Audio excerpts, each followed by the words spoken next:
Right, good morning, ladies and gentlemen. Welcome to this, the 10th meeting in 2014 of the Economy, Energy and Tourism Committee. Can I welcome members, our witnesses and visitors to the public gallery. Can I remind everyone, please, either to turn off or at least turn to silent all mobile phones and other electronic devices so they don't interfere with the sound equipment. We have apologies this morning from Dennis Robertson, and we're joined by Joan McAlpin as a substitute. Welcome. Item 1 on the agenda is a continuation of our inquiry into Scotland's economic future post-2014, and we have two panels of witnesses this morning. I'd like to welcome our first panel. I'll just introduce you, coming from my left to right. We have Ian Mackay, Scottish Chairman, Institute of Directors. Thank you for coming. Ian, I understand you're a late stand-in for David Watt, who's unwell.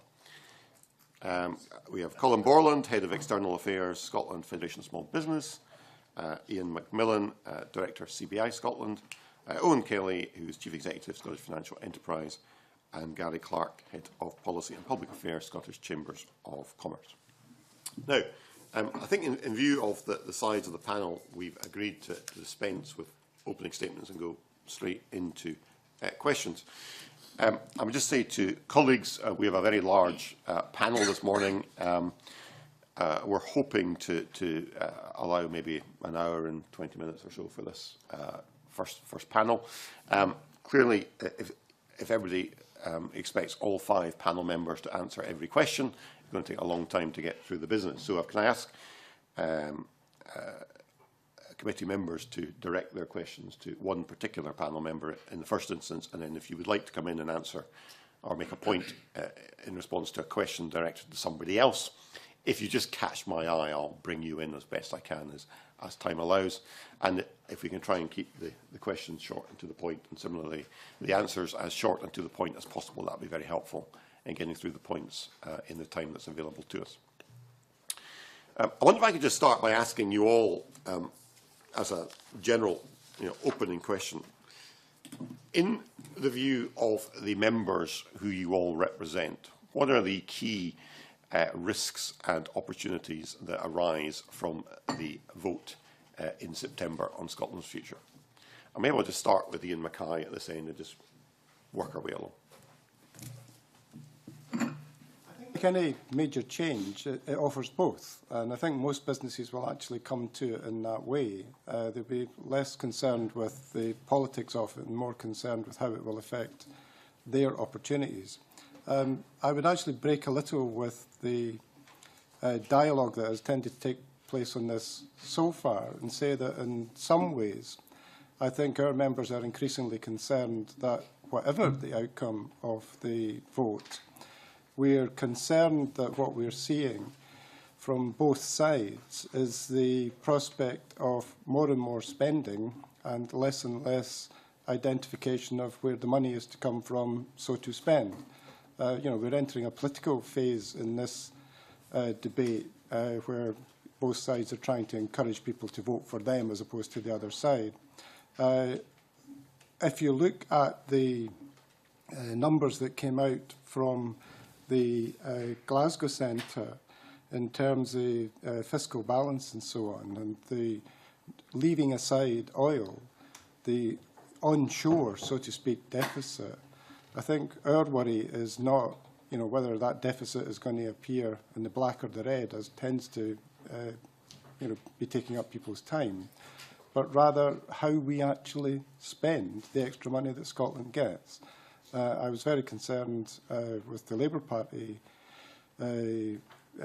conference last week to hear talk of a 50 pence rate of tax, for example, whether or not Westminster brought that in. I don't see how something like that is encouraging us to actually grow the private sector within Scotland, which we desperately need to do, whether it's a yes vote or a no vote. We need to actually build the opportunity for businesses to grow in Scotland. And I think that's the main concern from IOD, is that from both sides, what we're not seeing is how will we actually build the economy in Scotland and get rid of this misbalance that we have in the Scottish economy where the private sector is too small. Thank you. Colin Borland. Thank you. I think from our point of view, we need to try and separate out the big sort of economic questions from business issues. I mean, while they are linked, of course they are, they're not synonymous.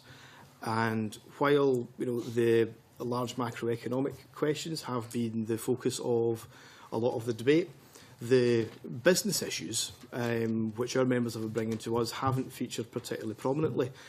Those business issues tend to be matters of, divide roughly into matters of overheads and matters of process. So the sorts of things that people will speak to me about, they'll say, I'm down in Manchester meeting some customers, I'm driving back up the M6, I stop in at Southwaite Services to fill the car, what do I do with the VAT receipt? Similarly, what would happen round about, I'm an antiquarian bookseller, I do 70% of my trade with the rest of the UK. Here's what it cost me to post the products within the UK, here's what it cost me to post it to the EU. Which one of these will I be paying? It's those sorts of very practical questions that you would expect our members to be raising, and that is where our focus has been and will continue to be throughout the debate, trying to get them. I'm not naive enough to think I'm going to be able to get them definitive answers on that, but get them as good a set of information as they possibly can so that they can make an informed decision on the 18th of September. Thank you. Ian McMillan. Well, thank you, Convener. Good morning. Obviously, the decision on September the 18th, it will be one for the Scottish people. We will respect the decision, whichever way it goes. It also, I think, will be a case of the electorate looking at a wide set of issues, right through from the emotional through to hard facts, and making sense of all this and making the decision on the balance of advantage as the individual voter sees fit to do so. My business here is about the economy, it's about business, and whilst that's a very important part of the debate, it is a narrower part than the wider panoply of matters to take into account. You mentioned risks first, so I'll deal with these first. I won't go into this to the nth degree in my statement. I'll be very happy to take questions later on this, but I'll take them perhaps in maybe 4 or 5 key ones. The Independent Scotland's fiscal position, the currency that an independent Scotland may or may not use, the EU membership issue, and also the fragmentation of the internal, what is currently the internal UK market. And then I might say something about various industries as well. I mean, in terms of the Independent Scotland's fiscal position, the one thing I think that we need to understand is that the official figures which are used to try and project an independent Scotland's figures forward are quite difficult to do because they're representative of Scotland within a union, and indeed the government expenditure and revenue for Scotland figures make that clear. An independent Scotland would be in a position to take different positions, and therefore the profile of the various areas of expenditure and income could change over time, and it wouldn't necessarily be linear going forward into the future. But certainly at the present time, particularly with the GERS numbers being produced recently, what we see is a situation that the UK's net fiscal balance at the end of that particular fiscal year was 7.3% of gross domestic product, a very high figure indeed, and consolidation of the UK public finances is something that needs to happen.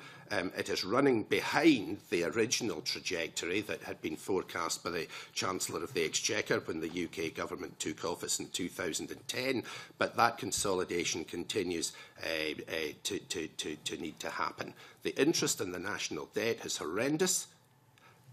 It will peak at something like £80 billion a year before that figure turns down, and therefore this is pretty urgent, in terms of the UK as a whole. An independent Scotland, based on the figures that have come out, the net fiscal balance in year 1 would be worse.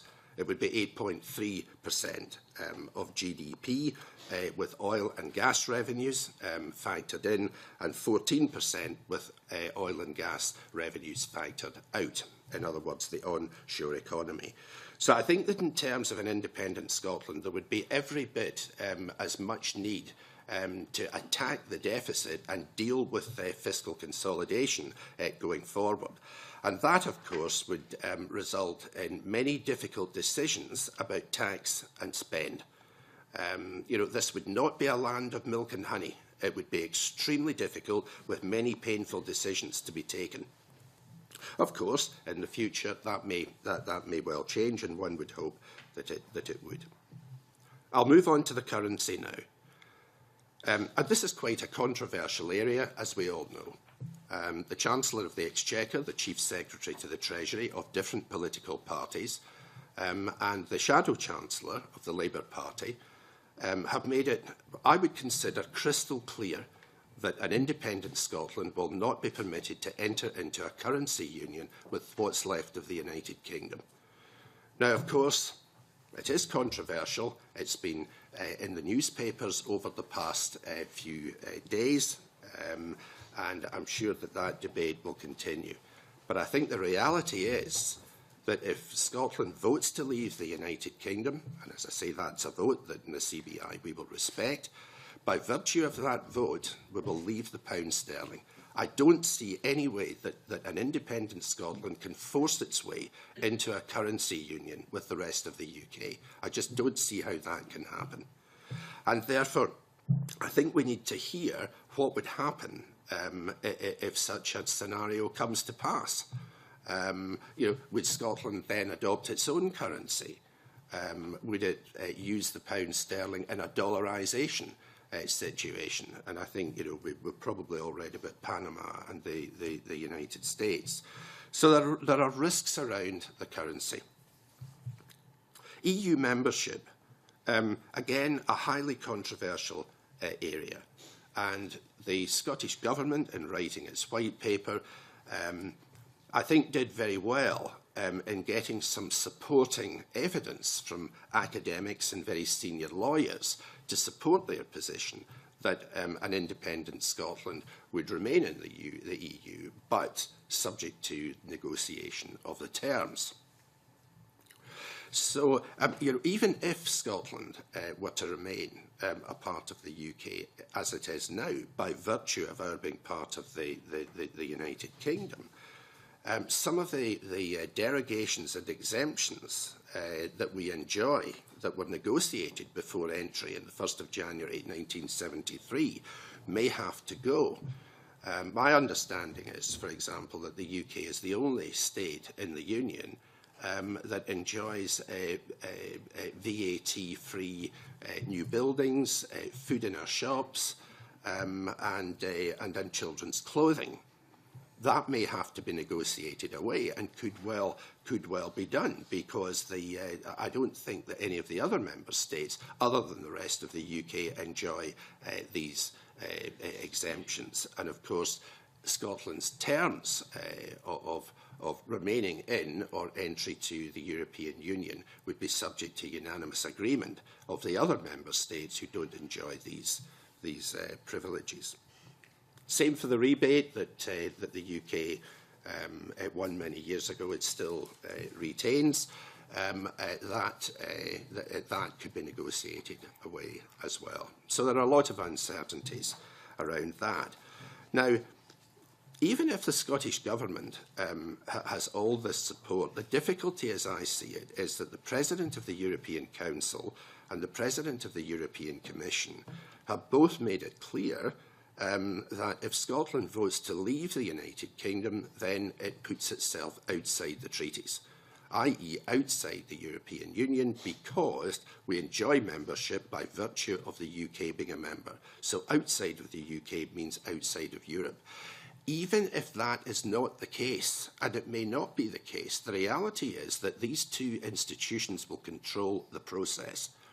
And if Scottish negotiators wish to argue something different, then it may end up in the European Court of Justice, which could take a number of years for the case to be heard. Yes. Any idea how long this polemic is going to continue for? Because we do have questions. Well, I don't think it's fair, Mr McKenzie, to describe a witness's answer to my first question as a polemic. I think Ms McMillan is responding to the question. I think you've had a few minutes, Mr McMillan. Perhaps you could. Would you like me to speed it up a bit? Come towards the end of your remarks, maybe, and let the others come in. Well, let me simply go say one other thing then, and then I'll be very happy to take questions after my colleagues here have spoken. There's then the issue of the UK single market. At the moment, we enjoy an internal market. Goods, services, money, everything moves across the Anglo-Scottish border very freely.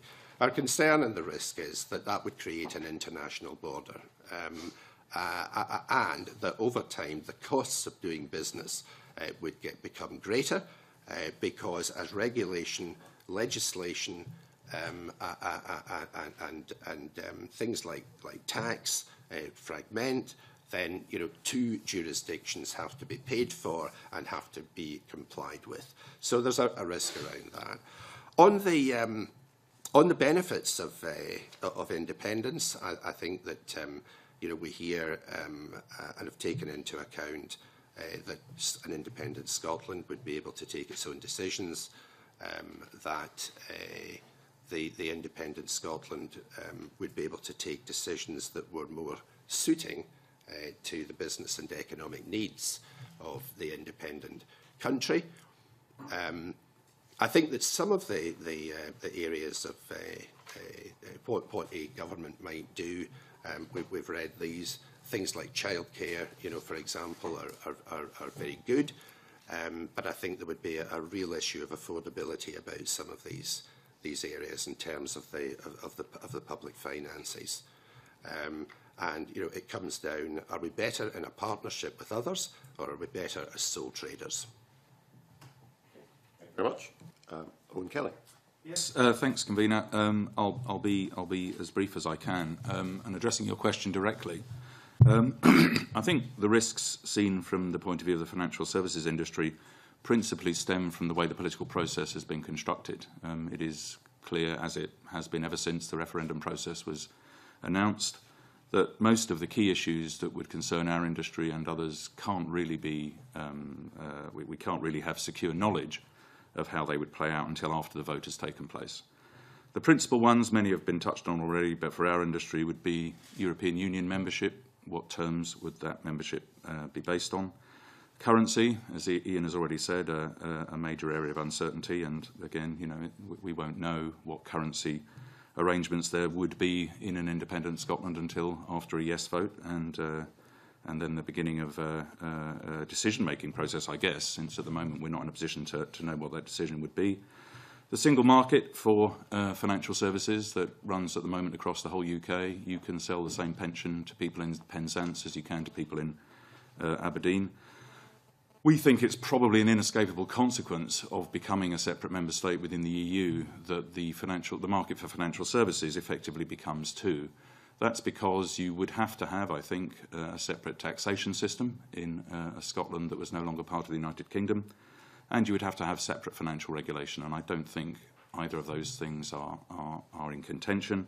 The necessary consequence of that for providers of financial services is that you have to have two different sets of products, because your products are always tailored to suit the tax jurisdiction in which they're sold. And that's particularly true for retail financial services. It's probably only the very rich who purchase financial services from jurisdictions other than the one in which they are resident for tax and other purposes.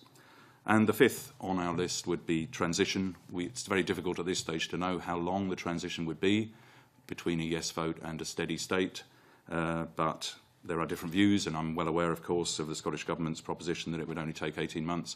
I have to say our conversations with others who sort of do this for a living in Brussels and other places would be that it might take quite a bit longer. But we don't know. We can only wait and discover that as time passes. In terms of opportunities, we have identified some in the paper that we put out just last week. There would be opportunities for some of our members, particularly in investment banking, if you're talking about creating a new currency and placing bonds in the markets, that kind of thing. That probably wouldn't be transitional. That would be something that would be there for, for the foreseeable future. And for the transitional period, as others have pointed out, there would be more work for some of our lawyer members and other advisors on tax and other issues, but we think they'll mainly be transitional. In terms of other opportunities that come, we've not been able to identify any that come from structural changes to markets or the regulatory environment on the basis of what we can know now. There are no new markets that would open up to us. There are no new harmonisations that would create new market opportunities. In fact, obviously, because you'd be creating a different kind of a relationship between Scotland and the rest of the UK, you would be creating a boundary, even if that's just an administrative one that currently doesn't exist. It's been suggested that there are sort of opportunities that might arise in an independent Scotland by having perhaps a lighter touch regulator or a better regulator or a more attractive tax environment for financial services. These are hypothetical possibilities, and I think if one is open-minded, one has to acknowledge that it's equally possible that the environment may go in the other direction. So we haven't, and we don't, get into the business too much of speculating on what might or might not be decided in a future independent Scotland in relation to our industry, because we don't think these are things that are open to us at this stage of the political process. Thank you. Gary Clark. Thank you, Convener. I think it's important to state at the outset, Scottish Chambers of Commerce's approach to this debate is entirely designed to ensure that our members have the best possible information and can arrive at the most informed judgment possible of the referendum itself and the implications for their business. In doing that, we've been guided by our members, and we conducted a major survey of our members last year to identify their key issues as far as this debate is concerned. We're also currently, at the moment, surveying members again in order to delve deeper into some of those issues and to explore some of the issues that have been coming to the top of the political agenda over the past few weeks and months. When we surveyed our members last year, they were fairly clear in terms of the areas that they have a particular interest in as far as the referendum is concerned. I think most of those areas have already been touched upon by the other panellists. Number one issue was taxation for our members. Number two issue was Scotland's status within the European Union. And the number three issue, albeit this was a survey conducted last year, was the currency. And number four was regulation. I think it's fair to say that there are risks attached to most of those areas, but I think it's also fair to say that there are risks attached to most of those areas, irrespective of whether Scotland becomes independent or remains part of the United Kingdom.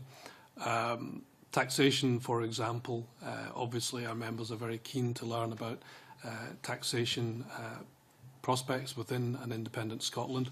But equally, we are obviously aware that further tax powers are already coming to the Scottish Parliament, that business rates is certainly viewed by our members as a tax, and they probably rank that above income tax and certainly well above corporation tax in terms of their interest in that tax and the changes that have been made in that tax recently, over recent years.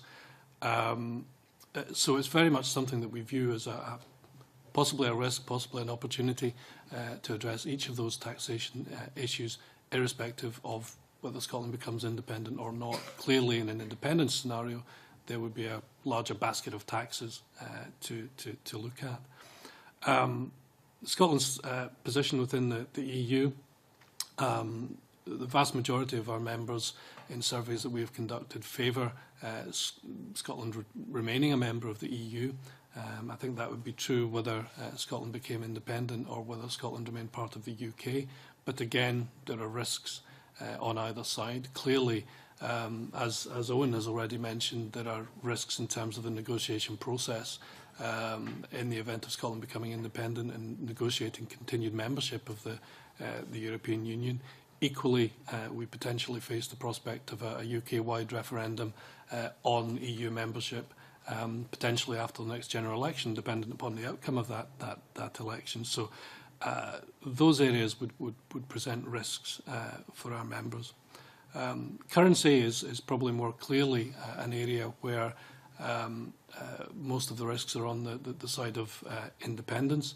We're currently surveying members at the moment in terms of their preference in terms of currency, but certainly the feeling we've picked up so far has been that our members would prefer to retain sterling as the currency, obviously whether Scotland becomes independent or not, principally because of the significant levels of cross-border trade, at least 2/3 of exports going to the rest of the UK compared to other international destinations.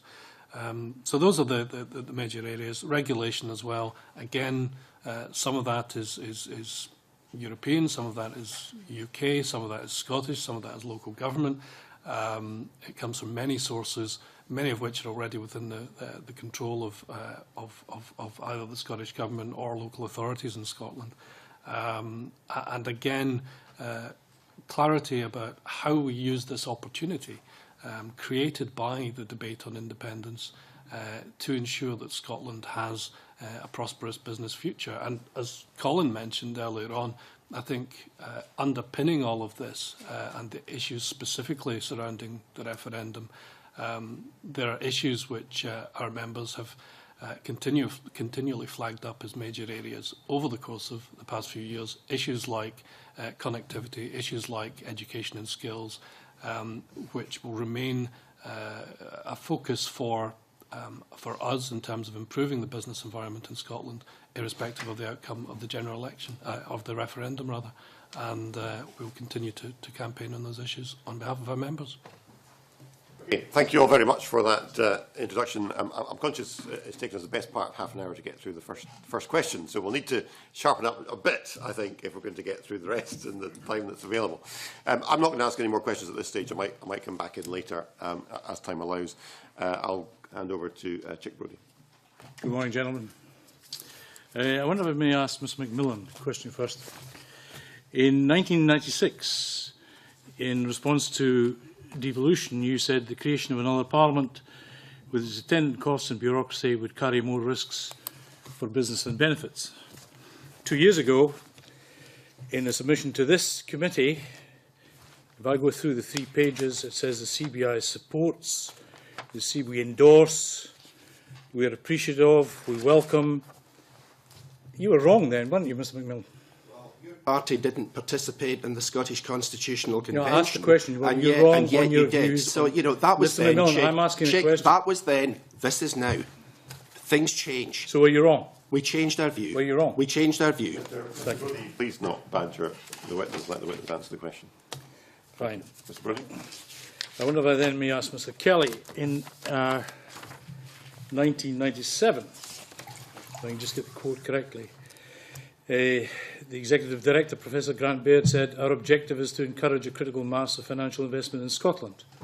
We do not see this devolution will help." In 2008, Scotland's foreign direct investment was 8% of the UK's. In 2010, it was 19%. In 2011, it was 20%.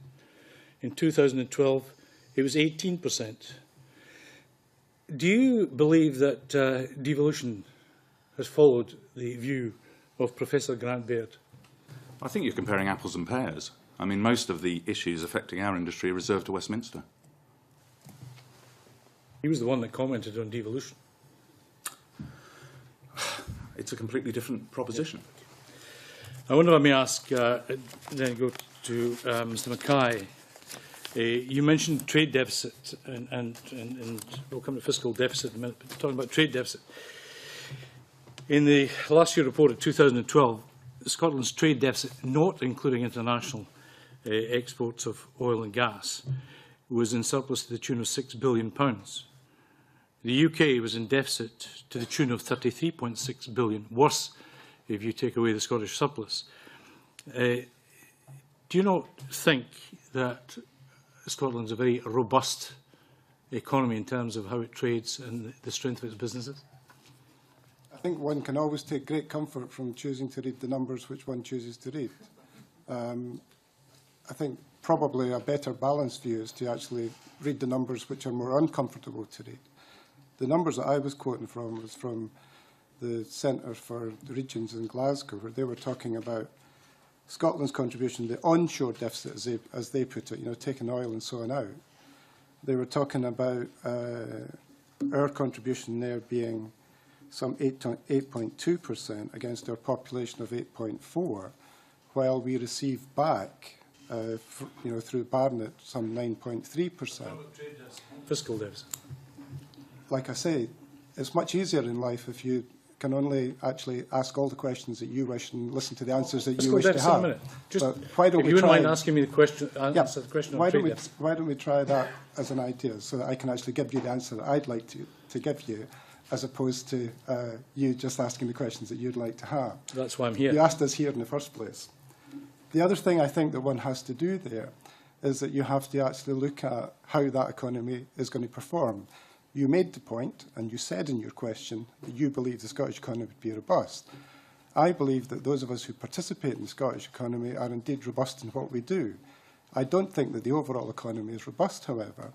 I think we have an economy which is very dependent, for example, on financial services and on oil, which much outweigh what I would regard as a well-balanced economy, which actually had good growth in a whole number of areas. I would also refer you to what I said earlier in my first contribution, that the private sector in Scotland is actually far too small. I have never been one of those who took the view that the public sector in Scotland was too large. I always said that, in fact, the private sector is too small, but we are out of balance, and we need to address that balance. What I don't see happening, whatever the form of governance, I also take the view that whatever the form of governance, it's not the form of governance that matters, it's what you do when you get here. And what I don't see happening are policies coming out of this House, or indeed down the road, that actually are promoting that change and that better balance in our economy. So that's the answer to your question. Yes, it is a robust economy, but it's actually out of balance. Well, it's out of balance. Let's talk about fiscal deficit. The CBI recently reported that even with the most pessimistic forecast, Scotland's deficit falls at 2% of GDP by 2018-2019. Do you know if the UK's deficit has exceeded 2% of GDP in recent years? I believe whatever number you're telling me that you wish to quote. Well, these are actual facts, Mr Mackay. And the reason for the question is that, in fact, has exceeded 2% in every year from 2002-2003 to last year. So that depends very much on how you calculate GDP as well, and whether, in fact, you follow, again, if you look at some of the numbers coming out of the Glasgow School, whether you actually look at GDP in a very basic way, or whether you start to look at whether the apparent benefits of some of the profits and so on that come out of GDP actually find their way back into the economy, or whether, in fact, they disappear abroad through, the profits which are going to companies which are not actually headquartered here in Scotland. There are a number of ways of cutting statistics, and we can play this game, I should imagine, all day. What matters is that we actually have an economy where the people of Scotland and the businesses in Scotland can go forward. And that, as I say, comes down to the policies which are followed by governments, not by bandying statistics around. 4 questions, Mr. Burke. You can have one more question. I regret that we lost some time early on, Convener. Can I then ask, if I may, Mr Macmillan, who did you consult before you published your recent report? I noticed that Scottish Chambers of Commerce and SFE have taken a neutral position after consultation with their members. Who did you consult before you published the recent report? We've consulted on this issue the way that we consult on other matters of public policy, by meeting with our members and discussing the various issues with them over time. Then we put together some committees to look at them, and then they go to the Council of CBI Scotland, and the Council considers these matters and comes to a position. Members said they weren't consulted. Well, I can't speak. I don't know who these people are. Who are they? Last week we had 2 reports. I don't have the names with me, but 2 reports of members. Who are they? I'll get the names for you. Well, okay. Until you give me the names, I can't answer your question. Why can't you give me the names? Because I don't have the names with me. Oh, do you not? Mr. Macmillan, with respect, the witnesses are here to answer the questions from And you the know as committee, well not as the I other do. way around. You know as well as I do, it's publicly expressed by at least two of your members. Every member of the CBI has had every opportunity over time to express their views on this issue and every other issue, to me, my colleagues, and to the CBI, the wider CBI as a whole. Okay, I'll get the names for you. John McAlpin's got a brief supplementary. Yeah, just a very brief supplementary to Mr Mackay. Mr Mackay, in your response to Mr Broder, you talked about the importance of government in creating the right environment for business, and you also made the interesting observation that the private sector in Scotland is too small. Would that not seem to suggest that we need to do something different, and that in terms of the UK holding the economic and fiscal levers, that's failed to grow the private sector or help create the environment to grow the private sector in Scotland to the way that you would wish to see? I think you're absolutely right that we need to do something different. You draw a conclusion from that I wouldn't necessarily share. Recognising that something needs to be done different doesn't tell you what the answer is. I mean, can I give you a very practical example of where we are, rather than as being too sort of confrontational about it? We had a situation, something that I do know a little about is the mail service. If you look at the way in which there was a political response to the privatisation of Royal Mail up here, with an assertion which is then in the white paper that we will renationalise, bring back into public control Royal Mail. Yeah. Now that will come as, a very welcome thing to a lot of small businesses in Scotland. Some 98% or something of businesses in Scotland use Royal Mail. 79% or something don't use any other provider. So they want to see a reliable mail service if there were a yes vote and if it's an independent Scotland. It is not unreasonable, therefore, for one to ask, in order to give that reassurance, what will the cost be to the Scottish Exchequer? Because once one factors in that there will be obviously some kind of compensation cost to bringing it back into public control, once one factors in that in fact the cost, the practical cost, given our geography and our demographics, of delivering even the same mail service is going to be much more expensive just for Scotland as opposed to across the whole of the UK. And once one factors in that mail is a strange business, in that only the person sending the letter pays the money, not the person receiving it. And the Scottish mail service is in fact unbalanced, that we are a net importer of mail, not an exporter. We don't have big mailers in Scotland. If you take all of those into account, then anyone can see that there must be an additional cost for us to maintain the same service. And it's perfectly reasonable, as I say, that we have the reassurance. What business wants to see is tell us what the cost of that reassurance will therefore be. I think it's perfectly reasonable, as I say, for politicians to say that the world will remain the same or get better. That's fine. Just tell me how much it's going to cost me. Before I bring in Margaret McDougall, can I just ask a follow-up just to that question about the Royal Mail, which I think is quite interesting. And at a previous session, we did hear evidence from a business owner on this very point about Royal Mail. If we have a yes vote and if we have a separate mail company in Scotland, what happens to the universal service obligation? You will have, I'm sure, looked at evidence from elsewhere, and in fact the person that was in the best position to give an answer to that was Vince Cable when he was giving evidence to the, I think it was one of the House of Lords Committee. He was talking about the cost of the universal service overall being some £7 billion. The cost in Scotland, if you just look at the proportions, being some £630 million. But what he didn't identify was the on-cost of us having to, what he called the Highlands and Islands part, but actually it's a lot more than just the Highlands and Islands in terms of actually delivering up here. I think there would be very real problems, as I say, mainly because the mail service, most of us know, social mail continues to fall by 3–4% a year. The mainstay of the mail service comes from a relatively small number of very large mailers within, the white letter market. None of them are based in Scotland. Even the RBSs and so on actually mailed from Firth of Scotland. So that income is not coming into the mail service in Scotland. That would be an issue, I think, for a Scottish mail service. It would have to basically recalibrate its incomings and outgoings. That's not to say it's not possible. Of course it's possible. But there'll be a different cost, and there'll be a different cost to the Exchequer.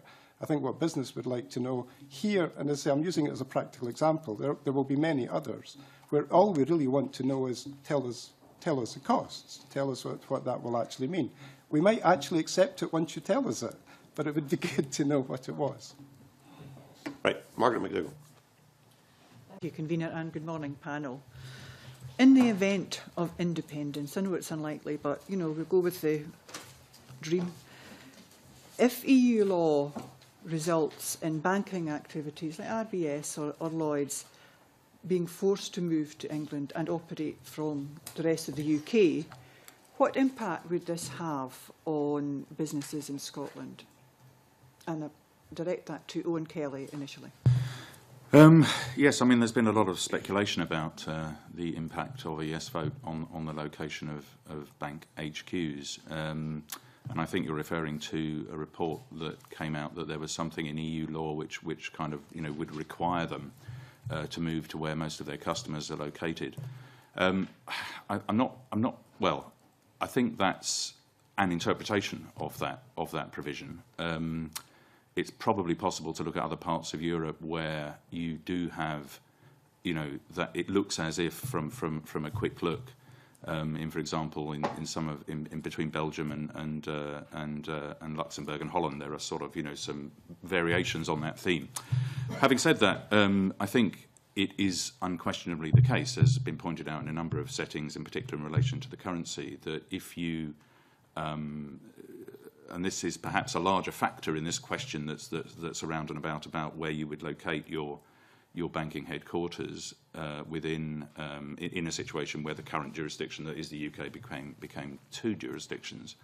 I think the key question there really is, you know, who would act as lender of last resort and who would stand behind the banks. It's obviously sort of doable because there are countries of a similar size with economies of similar size that have reasonably large banks. It is closely related to the currency question, though, because if you posit, as I understand the Scottish Government to do, the idea of a currency union, I think everybody would agree that if you have a currency union, you would have to have some kind of shared prudential regulation of your banking sector to ensure that the banks were properly, you know, that there was a sovereign standing behind them effectively. In the absence of the currency union, and I mean, as Ian McMillan has pointed out, at the moment, on the basis of the evidence available to us, that looks less likely. If you don't have that currency union, then the calculations become different. And then I think if you're contemplating, as has been hinted, but perhaps, you know, isn't official policy, but it's only been hinted that sterling could be used on a dollarised basis, that is to say, sterling would continue to be used outside the area of governance for the currency. That raises some difficult questions about where you locate financial institutions. And then the other option, of course, would be creating a new currency, which is in a certain sense simpler because then you have a central bank and lender of last resort and all of those things. So I think, you know, the question you're asking is not only about some of the EU regulations, I think, but also there are bigger aspects to it that come in depending on the currency arrangements that would finally be agreed. How would that affect businesses in Scotland? Do you have an opinion on that? Well, I've offered some very quick thoughts on how the different currency options would affect our industry in terms of those banks. If there was a need to sort of move jurisdiction or anything like that, that would obviously have an impact in terms of jobs, supporting activity, advisors, and other things. It's not for me to sort of speculate too much on that because I think all of the companies involved have made it absolutely clear that this is not something that they are currently sort of making plans for. But if one thinks of it simply in theory, then of course there would be implications for our industry. I mean, there may be other implications for business more generally. But it's worth pointing out as well that you know, there are other providers in the market. It is possible to provide financial services in another jurisdiction as long as you comply with the requirements of that jurisdiction. There are many examples of foreign companies providing services within the UK, and they operate in accordance with the requirements of the regulators in the UK. Normally, that means either setting up a subsidiary or it means setting up a branch. But whichever way you do it, you have to comply with the regulatory frameworks, and you have to comply particularly with the investor protection frameworks and the depositor protection frameworks. So once one jurisdiction becomes two, you probably are looking at some reconfiguration of businesses on both sides of the border. Could I then ask Ian McMillan on the regulatory changes and perhaps the weight of regulation that would be put on businesses in Scotland if they were, you know, to be independent? Because we've heard from all of you that regulation was a concern of your members. So perhaps could Mr McMillan give us his view on just what kind of regulation and what, you know, the cost implications of dealing with additional regulations would be for businesses? In the UK at the moment, by and large, business has to comply with one set of laws and rules and regulations. Now, of course, there are exceptions to that. Here in Scotland, we have a parliament, we have a government, we have some differences in law, for example, the law in civil law, criminal law, that go way, way back before the creation of the Scottish Parliament, where they are different, and businesses have had to deal with these elements of two jurisdictions. In the creation of Scotland as a new independent sovereign state, then it would need to have its own suite of regulators, whether it's in banking or insurance or other regulators covering various industries and consumer protection and so on. So instead of having to deal with one regulator, by and large, businesses would have to deal with more than one, would need to deal with two. And there would be a cost implication for that. There would be a cost implication to the public finances in Scotland, because that would need to be covered. And there would be overheads that would have to be duplicated there.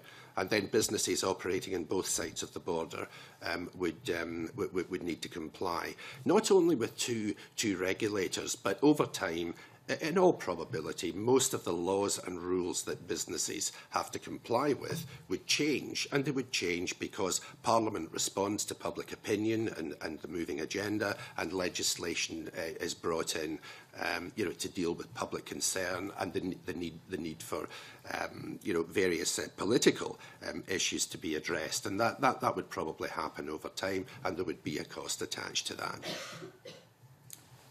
Move on then to Colin Boland, and can I just ask, you mentioned in your introductory remarks around just the lack of information and that small businesses have concerns about operational matters. And, you know, the lack of actually how this would work is not explained in the white paper. What information would benefit your businesses now so that they could have that comfort going into a new sovereign state? I suppose the question is how? How would this work? What would this actually mean for me? I mean, you're making the point there about regulation. I mean, yes, it's true that in terms of things like say VAT, we're dealing with a single regime across the UK. But the biggest regulator for a lot of small businesses is, for example, your local authority, or it could be a licensing board. So we're already dealing with a range of different regulators, and we know the difficulties that causes. That's indeed why this Parliament had to pass the regulatory reform bill.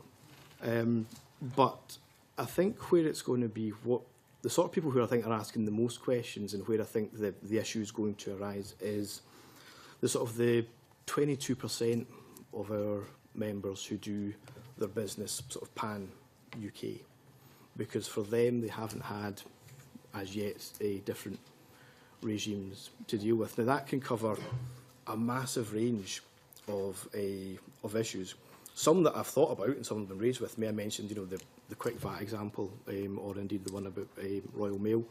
But there are dozens of other ones. When you start having these conversations, you go, all right enough, how would that actually work? So what we're doing is we're commissioning a piece of work with Edinburgh University to try and explore some of these issues and try and drag them out. to get to the bottom of the sort of stuff that we know we need to know a little bit more about, but also very maybe specific things. There was a question that came up at an event we did recently about forestry and the subsidies for the forestry industry and how that would work if we were in a transitional period where we were negotiating an exit from the UK. It was, it was an incredibly specific question. How can we get to the bottom of that and find out what these businesses are actually thinking about? Because those are the sort of questions that will affect how they're planning. Given that the white paper is supposed to be the answers and have all the answers, do you not think it's the onus is on this government to provide the answers to businesses? You're saying that you're asking your members and that they're going to have to go off and think about it and come up with ideas, but in actual fact, this has been imposed on you by the government, so why shouldn't the government be providing that information? Yeah, it's fair to say the debate so far hasn't been there. And the white paper has a lot of big picture stuff about where we want to go, and it also has that sort of second track in it about what would happen, what examples of things, the sort of thing that could be done were we to have these powers. But I think, yes, what our members would like to see is a little bit of clarity around about exactly what this would mean. How would this work in practice? The difficulty that we have, I think, in the debate, though, is that one side can tell us how it would work, and the other side can say that's completely not how it will work. And the positions can be diametrically opposed. And that leaves us trying to navigate a middle way and trying to arrive at a sort of a best case scenario, or the best that we can do on the available evidence. And is that having an effect? Sorry, is that then having an effect on business and how they are operating at the moment? Because obviously they're having to think about the future in a different way. But what is that doing to their current business and, development, their business plans? Is it stopping them from advancing? That's what we don't know yet. And that's exactly why we're doing this piece of work. And I think the field work will begin in later this month. Because we don't know, because rather than asking people, what do you think about this? I think it's a really valuable question to say, what are you actually doing? What actual decisions has this, what actual difference has this made on your, to your business? Because one of the things I was surprised at, the poll that you probably all saw in some of the papers on Monday, conducted about what small businesses think about independence. One of the things I was quite surprised about that was how sort of definite a lot of the respondents were on particular questions. I think, from memory, in total something like 77% were able to express a view for or against whether it would be good or bad for their business. I suspect if you ask most small businesses, the don't knows would be significantly higher. That's my gut feeling, but we will and that's the proposition that we're going to go and test. Thank you. Briefly, Gary Carr, do you want to add anything? Very briefly, I recognise a lot of what Colin said. I think that having spoken to many different businesses, many different sizes, there's a very mixed picture in terms of how they're approaching the area of risk at the moment. Some businesses, obviously Standard Life are well reported in terms of the contingency they're making to cover any eventuality, however likely or unlikely, in the current scenario. But equally, there are many businesses who are going ahead saying, well, whatever happens, it's not going to make any difference to our investment plans in Scotland. There's, again, more than 60% of our members trade almost exclusively in Scotland, and for them, perhaps it won't have as much of an impact. Certainly our surveys are suggesting that those businesses are more sanguine about any outcome of this referendum than those who trade mainly in the rest of the UK. Although that's important, because our last business survey showed that it was business from the rest of the UK that was driving the manufacturing sector, for example. So there's for as many businesses as there are out there, there's a wide range of opinions, and it's difficult to categorise and generalise. But again, like Colin, we're surveying our members at the moment too. Yep. Briefly, Ian. Very briefly, I think part of the difficulty here is that, for example, you compared the sort of fear and trepidation over a possible referendum on European membership versus the referendum up here. The vast majority of businesses would be a lot more concerned about the European referendum because of its effect on their business and their trade. And again, on the income tax changes which have already been agreed, both by the politicians in this House and the ones down the road, that are due to come in a couple of years' time, those again are ones which are worrying a hell of a lot more a lot of small businesses, as to how they're going to deal with it.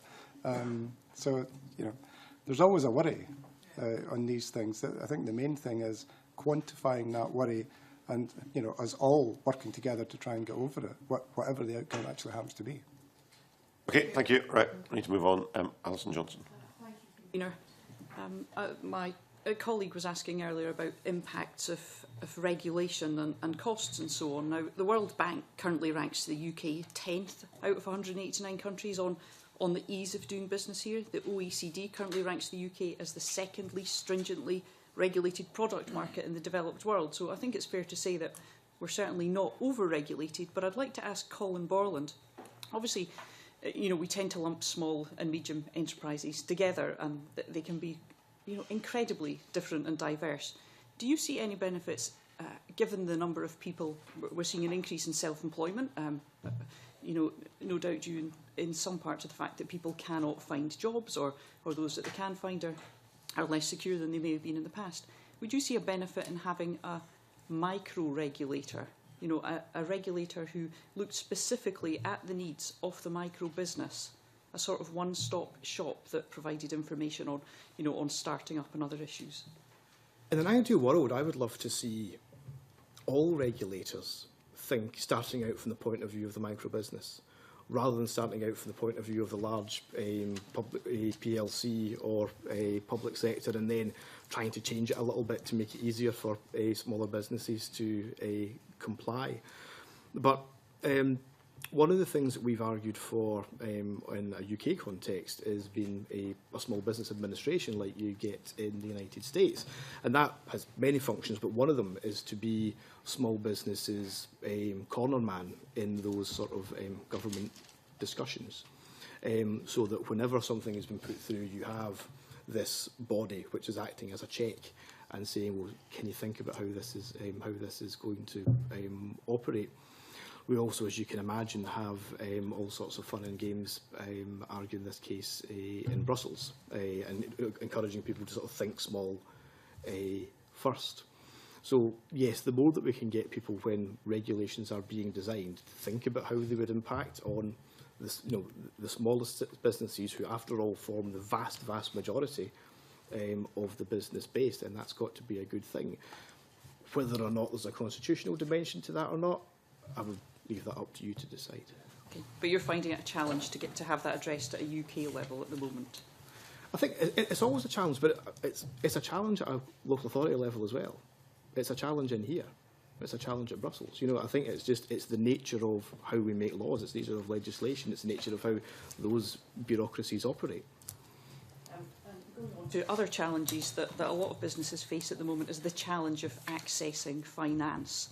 And certainly there's a view that since the economic crash, very little has changed to address the structural faults that led to this crash in the first place.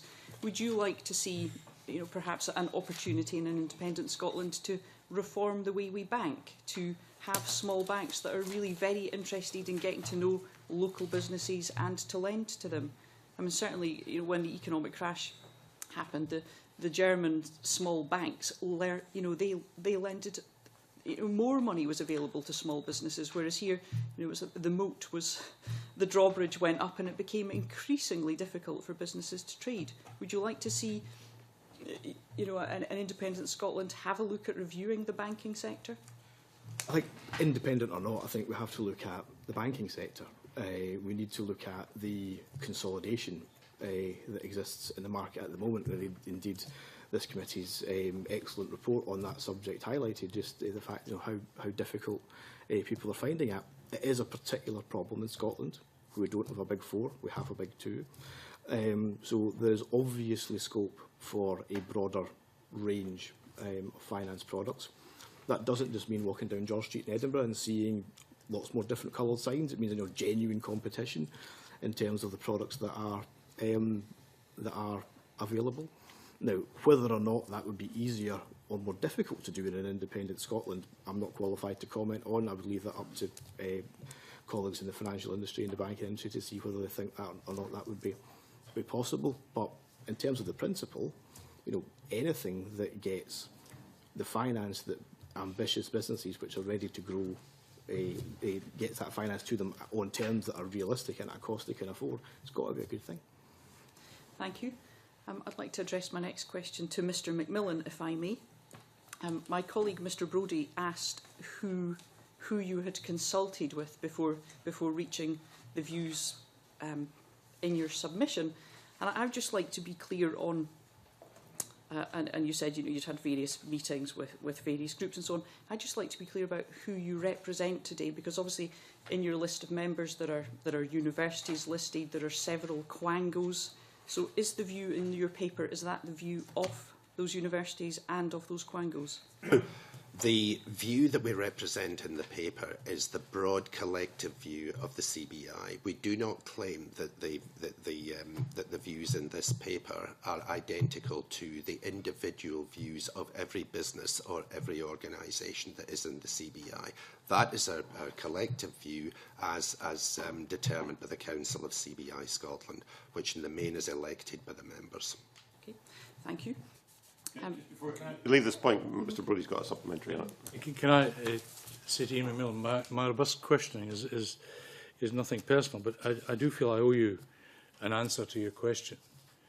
And I have now in front of me the name of one individual, and I'll get more, who is a member of the CBI, chairman of a care company, who said, and I quote, "The organisation never consulted me on my views on independence, and I don't know of any members they have asked." Well, I can't speak for Tony Banks. Are there any more, or is it just one? Pardon? Is it any more, or no, is it this just is the one one? I've got to So sign. it's Tony Banks. I can't speak for Tony Banks. What I'm not going to do at this committee or anywhere else is to report private conversations between my account managers and me with our members. I'm afraid that's off limits. You'll understand why. Mr Banks is entitled to his view, but that's our position. Alison Johnson. Thank you, Convener. I'd just like to ask Mr Macmillan a question on your submission. You say Scotland's economic success is underpinned by being a vital part of a dynamic and outward-looking UK economy. Scotland in the Union is an economic success story. Now, you'll be aware of the fact that for far too many Scots, that simply is not the case. We're seeing increased levels of inequality. We had a debate in here last week on child poverty. We're finding it very, very difficult to mitigate some of the worst impacts of the UK's welfare reform agenda. Do you see, obviously we can look at things through the prism of GDP, but that is not, that's not a comprehensive measure of a successful society. Do you feel that your members have a role in addressing these issues within society? Is it simply about creating wealth, or is it making sure that everyone benefits in society? Because clearly, the status quo for far too many people isn't delivering. What do you see changing? You obviously advocate staying as part of the UK. So what do you see changing within that UK to address some of this inequality? Well, I think that in terms of the issue of poverty and inequality, sadly, that's not just peculiar to Scotland. We see some very serious aspects of poverty in other parts of the UK as well. And that does happen. In terms of equality, I think that's a very abstract term, if I may say so. And I read a lot about the issue of quality, but I'm not, or inequality. I'm not actually quite sure what that means. I mean, to have an equal society, I mean, does that mean an equality of outcome? Or does it mean an equality of opportunity? And I'm not quite sure, you know, what you know, those who speak about equality and inequality, whether they mean one or the other. Can you help me with that? Well, certainly equality of opportunity, let's look at that. It's a known fact that depending on where you go to school in this very affluent city, your results are, you know, we can see it. If you look at a map of Edinburgh, there are notable gaps, differences in attainment depending on where you live, which school you attend. So clearly there is not that equality of opportunity that we'd like to see. But I just want to, you know, understand, do you believe that, you know, trickle down, if some people become very wealthy, that's going to benefit everyone? Because clearly it hasn't worked so far. Well, we certainly believe that wealth needs to be created before it can be distributed. And you know, the business community's primary job is to create that wealth from which many benefit and some benefit less well than others. In terms of opportunity, of course, I mean, I've been in this job for a long time. I talk with a lot of business leaders, you know, and they are passionately concerned about the poor in society. And those who perhaps don't have the same opportunities as others do. And that's why so many business people are actually involved, you know, in public works outside the boardroom and outside the areas of management and senior management. A lot are involved in charity work. A lot of them are involved in you know, on the boards of public bodies and so on. I mean, a very good example is Sir Ian Wood, who's carrying out a piece of work for the Scottish Government just now on skills, to try and broaden our skills base and to ensure that more young people, for example, will be skilled to be able to come into the workforce and perform well and have a good standard of living when they do. So, you know, I agree with you. Just one more question, Convener. Yeah, I certainly, you know, I attended the National Summit on the Young Workforce Development on Monday, and you know, very much welcomed Ian Wood's views, particularly with regard to parity of esteem between vocational and academic qualifications. But do you not think that we can only get so far when a Parliament is put in a position of having to mitigate the worst impacts of another Parliament's decisions? And probably, you know, the bedroom tax is a very good example of that. Yeah, I mean, in most areas of investing in the supply side of the economy, whether it's you know, whether it's skills that we've talked about, these powers reside here. Powers over education and training, you know, inward investors always see that at the very top of their list of requirements when inward investing. That's fully within the devolved powers here.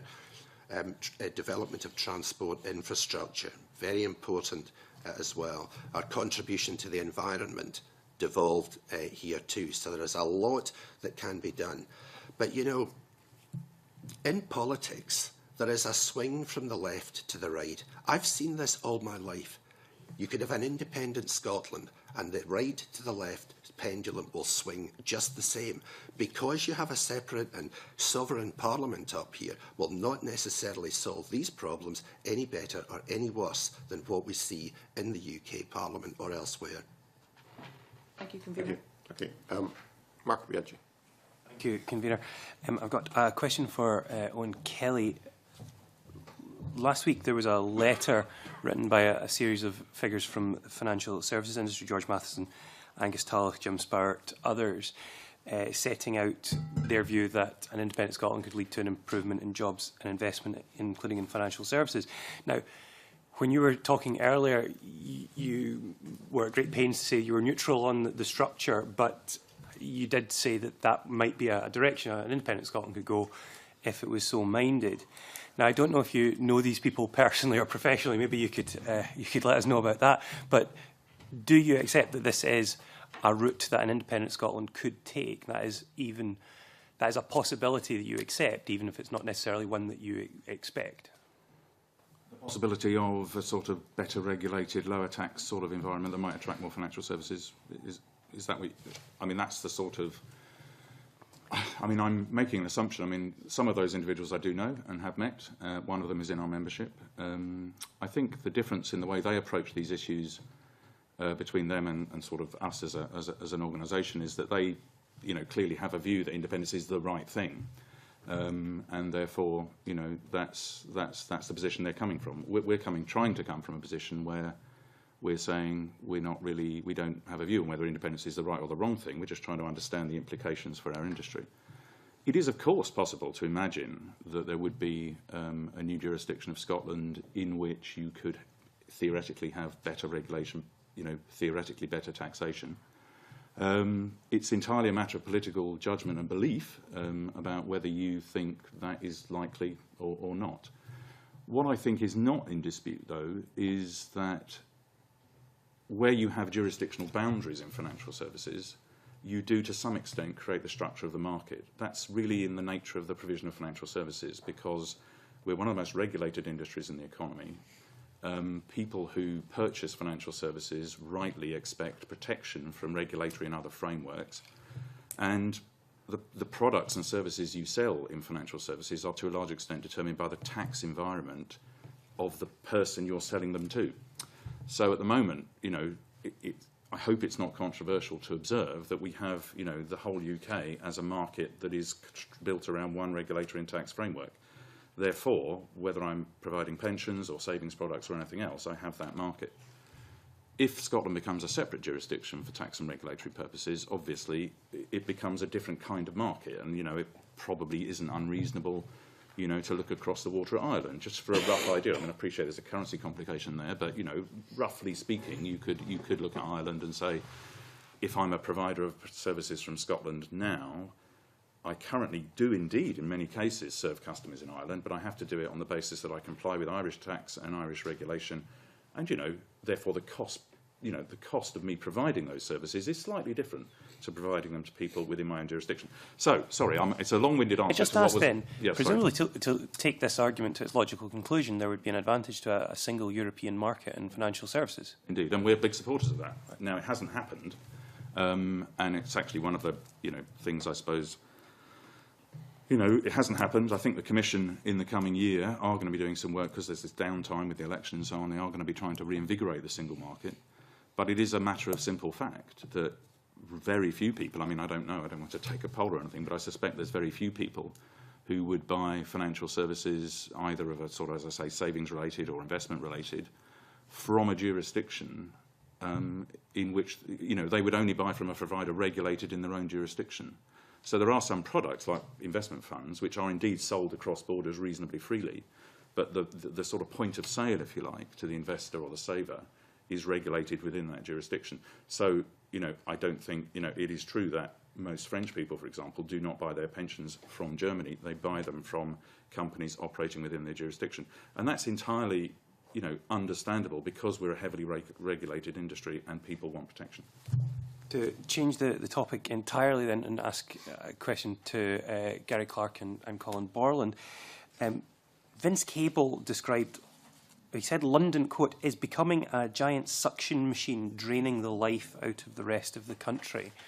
I asked whether Danny Alexander agreed with that perspective when he came in front of the committee, and he said he didn't agree with the wording, but he did agree with the sentiment. So, as the representatives of the smaller businesses who perhaps have the greatest difficulty with the concentration of transport, central government spending, or otherwise, do you share that analysis at all, or do you have any other concerns about the current balance of the UK economy? I think it's certainly a matter of fact that if you look at the performance of the London economy over recent years, it's certainly outstripped the rest of the UK. I mean, Scotland has been doing reasonably well over the past couple of years in terms of low rates of unemployment, high rates of economic participation in the economy. But yeah, obviously we've seen huge amounts of investment go into London. Crossrail has been a massive scheme. High-speed rail is starting off in London and going elsewhere, although we would obviously like to see it kind of start at both ends and meet in the middle. But yeah, I mean, London is a gravitational pull in terms of the UK economy. And that's something that all parts of the United Kingdom at the moment have to contend with. Whether the position would be any better or worse under an independent Scotland, I don't know the answer to that question. But certainly, you know, our members, and again, to come back to some of the points that were being made earlier, it's about ensuring that there's the best possible prospect for businesses to start up in Scotland, to be attracted to Scotland and to succeed in Scotland, and that we have access to the maximum pool of talent available, and that's making better use, as you know, the point Alison was making earlier on, better use of our workforce in Scotland, better skilled people with more opportunities to access those employment opportunities. Just ask, an entrepreneur that has an idea and wants to set up their business that is in Glasgow, happens to be in Glasgow, happens to live in Glasgow, grown up in Glasgow, are they going to find it, at the moment, easier or harder, all things being equal, than somebody in London?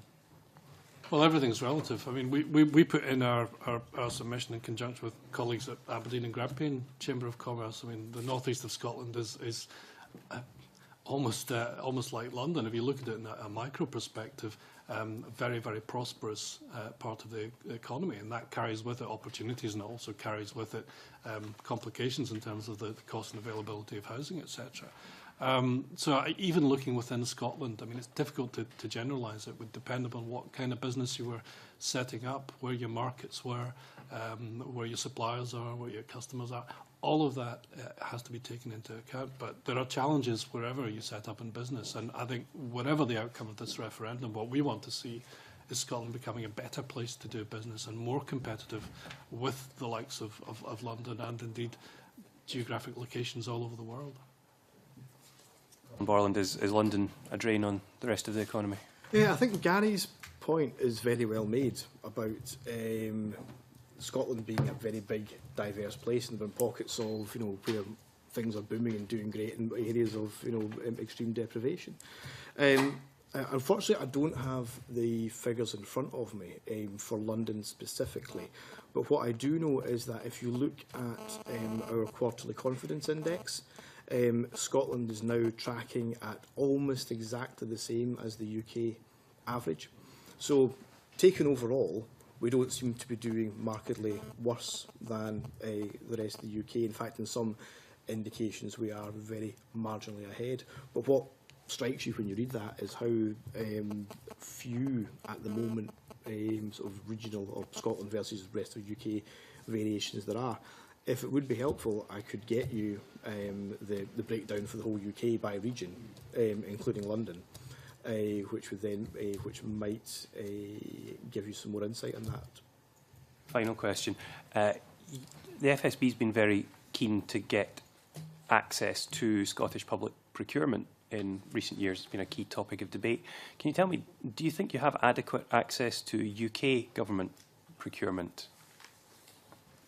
Yeah, the issues that come up tend to be similar, but there's no doubt when you ask our members, if you sell to the public sector, which bits do you sell to, they would tend to be local authorities first, and going right down to some of the big UK departments, such as the Ministry of Defence, we would sell less to. But then you have to look at what they're buying and all the rest of it. You know, so there's all sorts of questions round about that. In our experience, though, procurement strategies that are sort of set out from on high, or dictated by government, are only as successful as the actual managers who are implementing them. And the real value that you can get is when you have managers on the ground who are drawing up or implementing those strategies, who have the confidence to think a little bit creatively. Not just to go for the big blue chip company because they think that's the the easiest way, or gives them the greatest chance of not getting sacked if it goes wrong. So some sort of regulatory format or public audit format which didn't didn't have put the fear of God into them would be, I think, would be a step in the right direction. But again, I make no comment on whether or not we would have to be independent for that to happen, or whether or not that could happen in the current framework. That is for you to decide. It isn't a question. Sorry. Can I just also, IOD opposed HS2, and we opposed HS2 because when the going gets tough and you don't have an awful lot of money to throw around, you have to be very, very careful about what the projects are that you support. And in fact, my colleagues in Coventry opposed HS2 along with us. And as I say, generally speaking, we would support big, new, high-tech things like that because they're generally good for the economy. But I would direct you towards an article that was in the Financial Times just before Christmas where they looked at inward investment.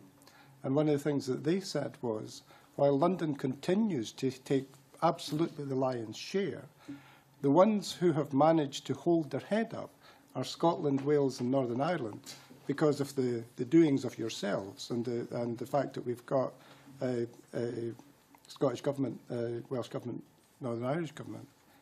The ones who have lost out are all of the other English regions who in fact are not getting what they got before. I think whatever the form of governance we end up with, we are going to have to tackle the London and South East phenomenon because, it should be there as this wonderful world centre of trade and, production, and it is that for an awful lot of companies. But, one would have to question whether that is coming out to the rest of us, whoever the rest of us are. And as I say, I think actually, ironically enough, in this discussion, it's the rest of England that is actually suffering much more than anyone else. Can I make a request? It's not a question, right. Just for supplementary information. Mr. Borland, if we've seen the information about your members' dealings with public procurement and the satisfaction and all of that. If you do have from members similar information about dealings with UK government departments, I'd be very interested to see them. This is, after all, a question about Scotland's an inquiry about Scotland's economic future post-2014. It's not specifically one scenario, it's both, so it would be very useful to see that if you have them and can send them on. That would be very much appreciated. Okay. I'm conscious of time. I've got 4 members who've still to ask questions, and we are already at our allotted time. So I'm happy to run this. If the panel are happy to run this for another 20 minutes or so, we'll try and get through the questions as best we can. Mike McKenzie.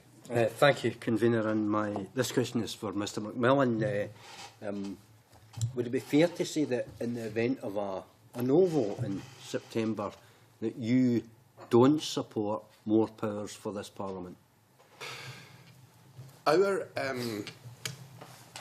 position is that the Scottish Parliament has been successful and it has achieved quite a lot over its time in the areas where it has devolved responsibility. Our members' business tends to like a level playing field. The more things are the same, whether it's corporation tax or any other taxes. Brief, just to the point answer, please. But we fully accept that for political reasons there probably will be more devolution if there in the event of a no vote. And if there is, our priority will be to work with the UK government and the Scottish government to make sure that whatever it is that is mandated by the people in 2015 general election and the 2016 Scottish general election is implemented in a way that benefits the public best, but costs business the least. With respect, you didn't answer the question I asked you. I asked you, do you support extra powers for this Parliament? Well, I think that there will be extra powers coming for the Parliament. And whether we support it or not, there will almost certainly be more powers coming forward. In exactly the same, I'm answering it. Do you support in exactly the same way that we accepted the 2012 Scotland Act, and indeed we have CBI members have worked on forums with the UK and Scottish governments in terms of implementing the provisions of that Act. We will do exactly the same going forward. So you're not prepared to say. That's interesting. I read your report with great interest, the one that you submitted to the committee, and I noticed that you don't make any reference at all to any of the growth policies that are suggested in the white paper.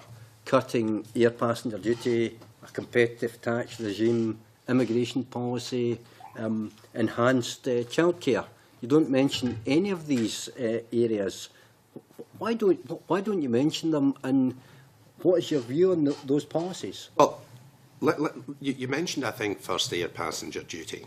I mean, we called on the UK government to freeze air passenger duty in this budget, and we called on the UK government to freeze it in the last budget.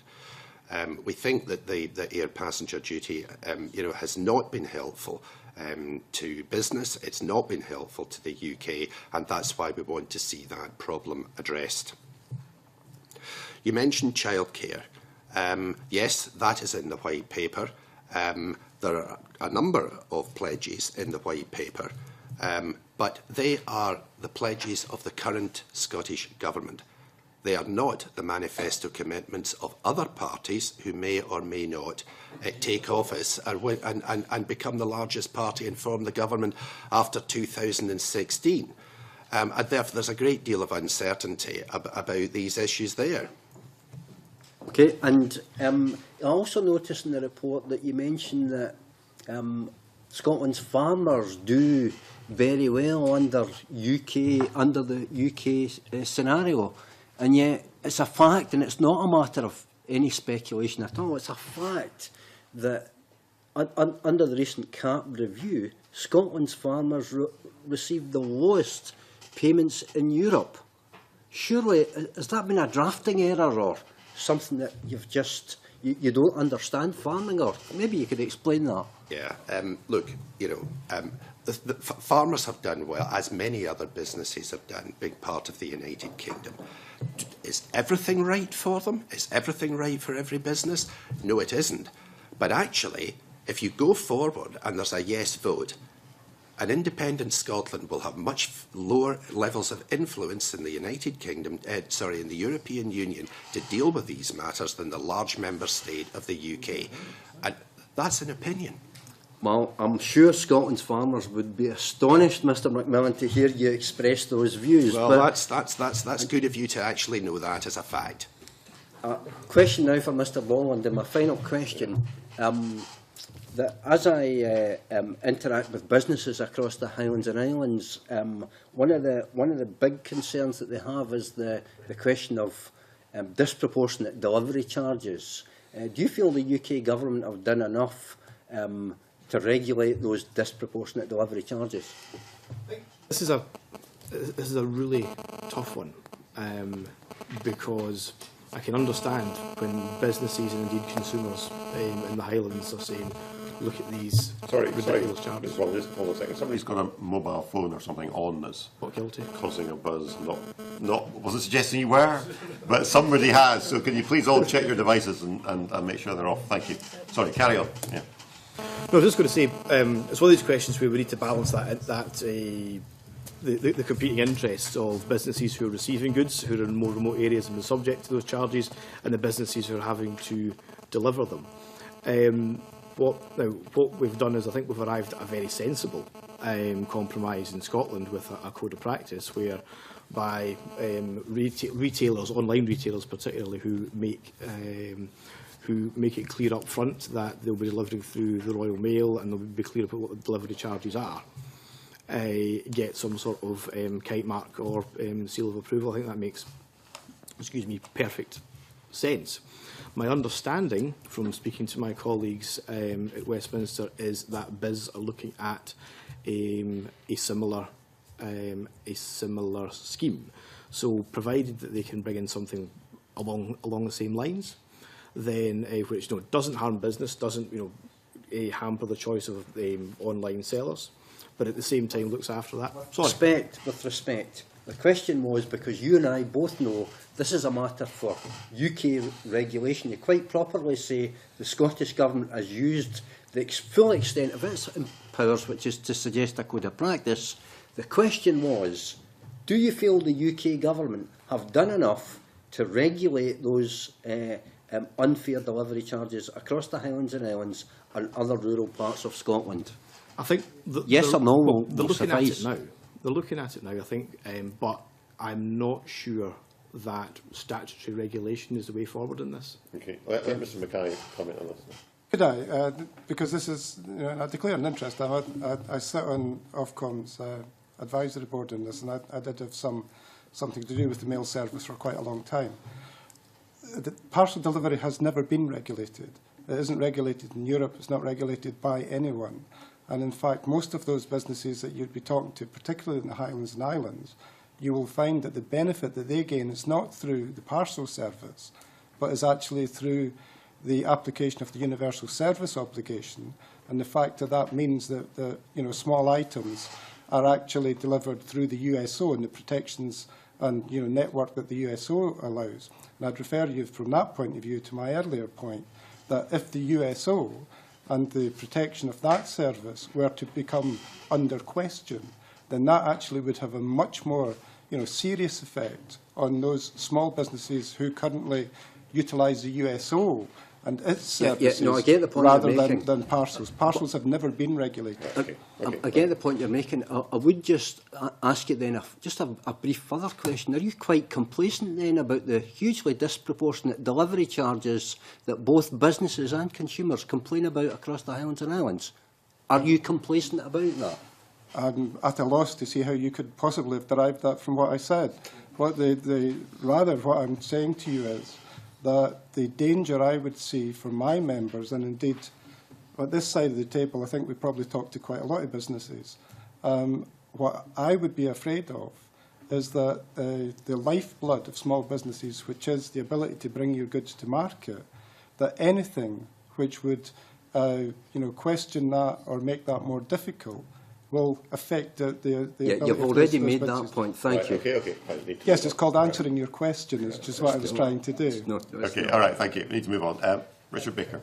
Thank you very much, Convener. I've only got two questions. The first one's to Mr Kelly. You referred in your answers to Mr Biaggi about the fact that in Europe, people living in France, for example, are unlikely to purchase financial services products from businesses in Germany, for example. Now, given that what we've got financial services businesses, huge businesses, headquartered and operating in Scotland, 90% of their customer base is in England. Mr Mackay made the point about the importance, perhaps the too great importance of these businesses to our economy proportionately. But given that situation, it's not just an issue, it's beyond issues of financial regulation, but also business reasons why some of those businesses are saying that they would have to, at the very least, reconsider whether they would still remain in Scotland if we did become a separate country from the rest of the UK. Questions of sort of location and so on tend to get a bit emotive. I think it would, though, be true to say that they would have to. It just goes with becoming a separate regulatory and tax jurisdiction. There isn't. We haven't been able to sort of reason our way to any other conclusion than that. You would have to reconfigure, as companies do all the time across Europe and internationally, to meet the regulatory and tax requirements of the jurisdiction in which the customers reside. Now, it is absolutely true, and I think the Scottish Government's most recent figures from their Global Connection survey show that once oil and gas are taken out of things, we're by a long way the biggest exporter of services, both internationally and to the rest of the UK. I think after us it's food and drink, including whisky. But anyway, it's quite a big part of what we do as an industry to serve customers in the rest of the UK. And as you've rightly said, for some of the biggest names in our industry who are run substantial operations from here or are headquartered here, it's 90% of the customers are in the rest of the UK. So that is the customer base on which their success is built, and that is what they will have to do everything to enhance and protect, whatever the constitutional situation.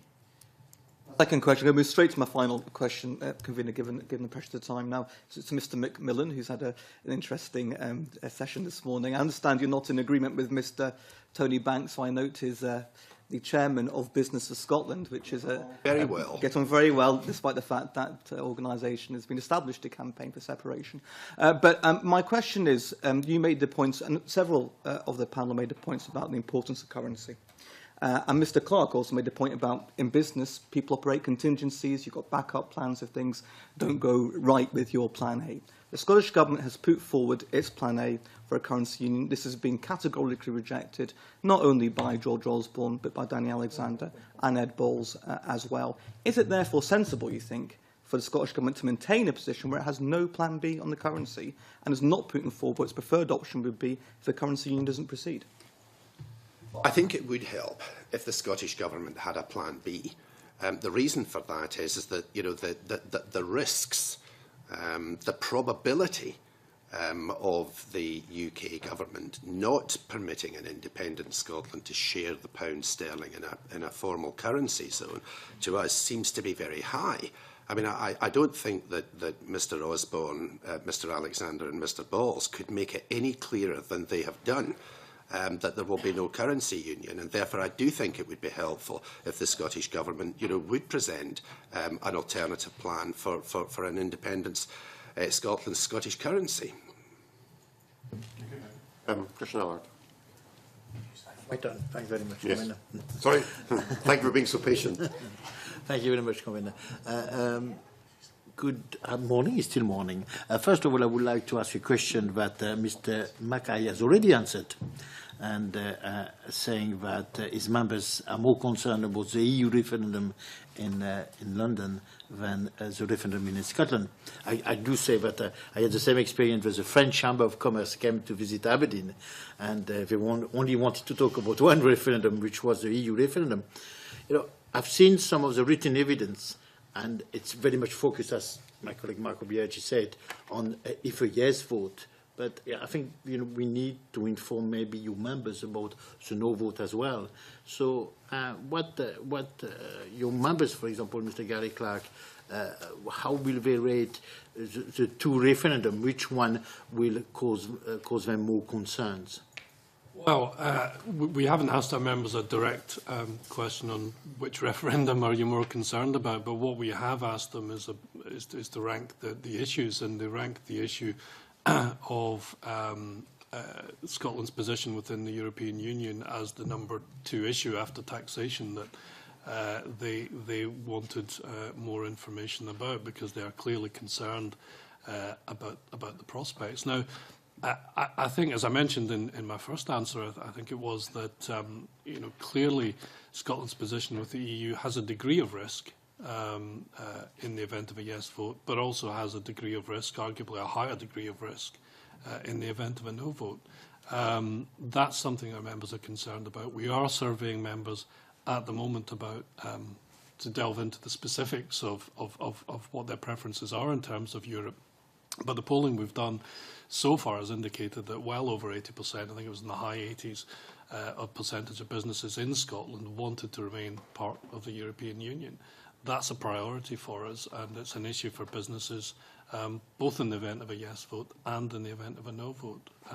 Although clearly, in the event of a yes vote, there are more parties suggesting that Scotland remain within the EU, and the question there would be how easy it is to negotiate continued membership with all of the existing opt-outs, etc., and retaining currency, all the rest of it. In the event of a no vote, then we may be faced with the prospect of an in-out referendum, which is certainly our members would not want to, in the main, leave the EU. Yeah. Mr. Boland? In general, we recognise that the EU has been good for business, but it is an institution that needs reform. Like Gary said, we haven't explored this in detail with members yet, but I think it will be very interesting to see what happens in the work that we're doing over the summer, the extent to which EU membership emerges as an issue. Gary, maybe have you asked your members as well? We are, I think, in line with our sort of counterparts in London, you know, as an industry, in that we don't think it's helpful to call into question the UK's membership of the EU. It gives us and our members, particularly inward investing members from other jurisdictions outside the EU, access to a very, very large market. And therefore, we don't I mean, the two things are different at this stage of the political process, obviously, because we know we're having a referendum on Scottish independence, whereas I suppose we're still, as a business organisation, in the business of you know, thinking about whether or not there should be a referendum on EU membership. It's not yet decided, and it depends, I suppose, to a large extent on the outcome of the next UK general election. But as a matter of principle, our industry is entirely positive about UK staying in the EU. Thank you very much. If I can ask a question to Mr. Gary Clark again on immigration. In your evidence, you stated Scotland's companies need access to the best talent to enable them to compete across the world. Scotland needs migrants with certain skills. I would agree with that, of course. How well do you think the UK immigration system? How well do you think the UK immigration system meets the needs of Scotland businesses, particularly in the North East? I think there are some failings in terms of the EU's, the UK's immigration system at the moment in terms of how it serves Scottish businesses. That does need to be addressed. You know, potentially it could be addressed through independence. Potentially it could be addressed through further derogation of powers within the United Kingdom. But clearly, you know, looking at the skills issues in the northeast of Scotland, there's very high reliance on skills being brought in from other parts of the world, and also looking at not just oil and gas industry, but looking at the energy industry more widely. I know that certainly some of the renewable energy companies are looking very much at accessing skills very quickly from other parts of the world, rather than, you know, necessarily us developing all of the talent which will come through at a local level in due course. But initially they are looking very much at accessing talent in the rest of the world. That talent has to be available to them. There has been some positive moves in terms of transfers within companies which have been allowed within the current framework of UK immigration. But I think a wider issue, again, looking at some of our members, and you know, like the CBI, we have universities in our membership as well, and our universities want to see more access to non-EU students, because those are very valuable resources, and not just in terms of the funding that they can directly provide into the universities, but also in terms of getting young people from all over the world coming to Scotland, hopefully staying in Scotland at least for a small period, building up connections in Scotland, and then going maybe back to their own country, maybe staying here and joining the workforce in this country. But even if they do leave and elect to leave after their study and perhaps a period of work in this country, going abroad with a positive image of Scotland and a positive story to tell about Scotland the world over, and hopefully bringing more business into Scotland in the future. So I think both in terms of the direct skills needs of businesses such as the oil and gas industry, renewable energy industry and others, but also in terms of our academic institutions and the ability to project Scotland's image overseas. I think there's a very real need to address some of the constraints in terms of the immigration system as it currently stands. Last question, if I may, Convener. In your written evidence, Mr. Clark, sorry to ask you again, you said politicians must be clear on how they would use income tax to benefit Scottish businesses, whether or not Scotland is independent. Now, we know that the Labour Party, for example, have muddled a bit the income tax proposals in the Devolution Commission. And we've got the Westminster government who did the same thing for the oil and gas sector. Out of the blue, we've got the bareboat charter tax. So how do you see, do you see really that with a no vote, the changes and taxes will be clear, as clear? Do you see a difference between a no vote and a yes vote, how taxation will be approached and how continuity of taxation and changes will be approached? I think there's an element of uncertainty in either event. I mean, clearly we've had clarification in terms of the white paper of the position that the current Scottish Government would take in the event of obviously achieving all of their goals in terms of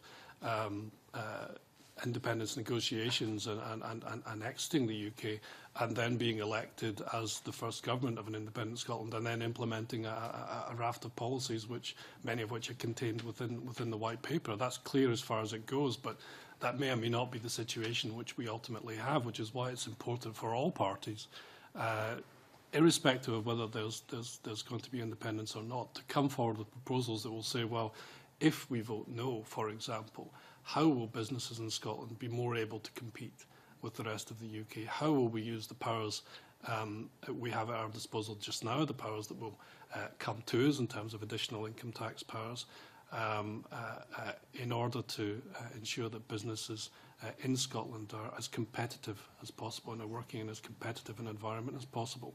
And we do also need to look at, in the event of a no vote, what other areas could be devolved and where it would be beneficial to devolve areas. But equally, in the event of a yes vote, yes, we've got the Scottish Government's preferred stance, but it may or may not be what we end up with. So it's certainly helpful, but it's not a definitive answer for business. Are your members disappointed with the reaction of the Westminster Government and the Labour Commission as well? We haven't measured. We haven't measured our members' reaction to those, and certainly the paper we issued was post some of the Westminster Government's observations, particularly in terms of currency, but it was pre the Labour Party's devolution proposal, so we haven't measured that yet. So there has been some progress since then. There's a little bit more clarity from all parties, or from some parties rather, but it's something we'll be looking further into, and again we're surveying members as we speak about their reaction to current issues. Okay, thank you. Lastly, Joan McCall. Thank you very much, Convener. I'll try to keep my questions as brief as possible, and perhaps you could keep your answers brief as well. My first question is, from the perspective of the businesses that you represent, what's the preferred currency for an independent Scotland? That's something we are actively surveying members on at the moment. The information that we have from, anecdotally from businesses at the moment would be sterling. Kelly?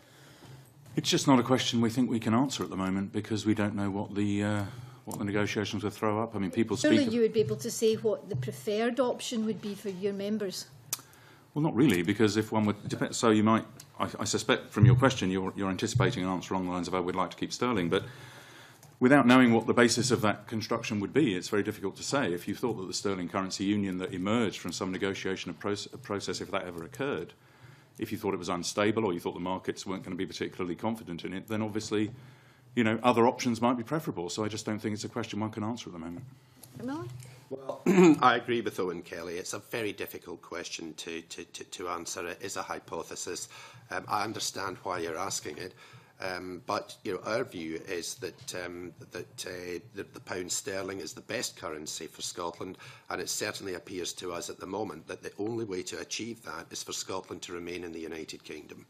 But you're saying that it's the best currency for Scotland, so in the event of a yes vote, you would back sterling as the currency for Scotland? No, I'm not saying that at all. No. But what I am saying is what I've said. Right.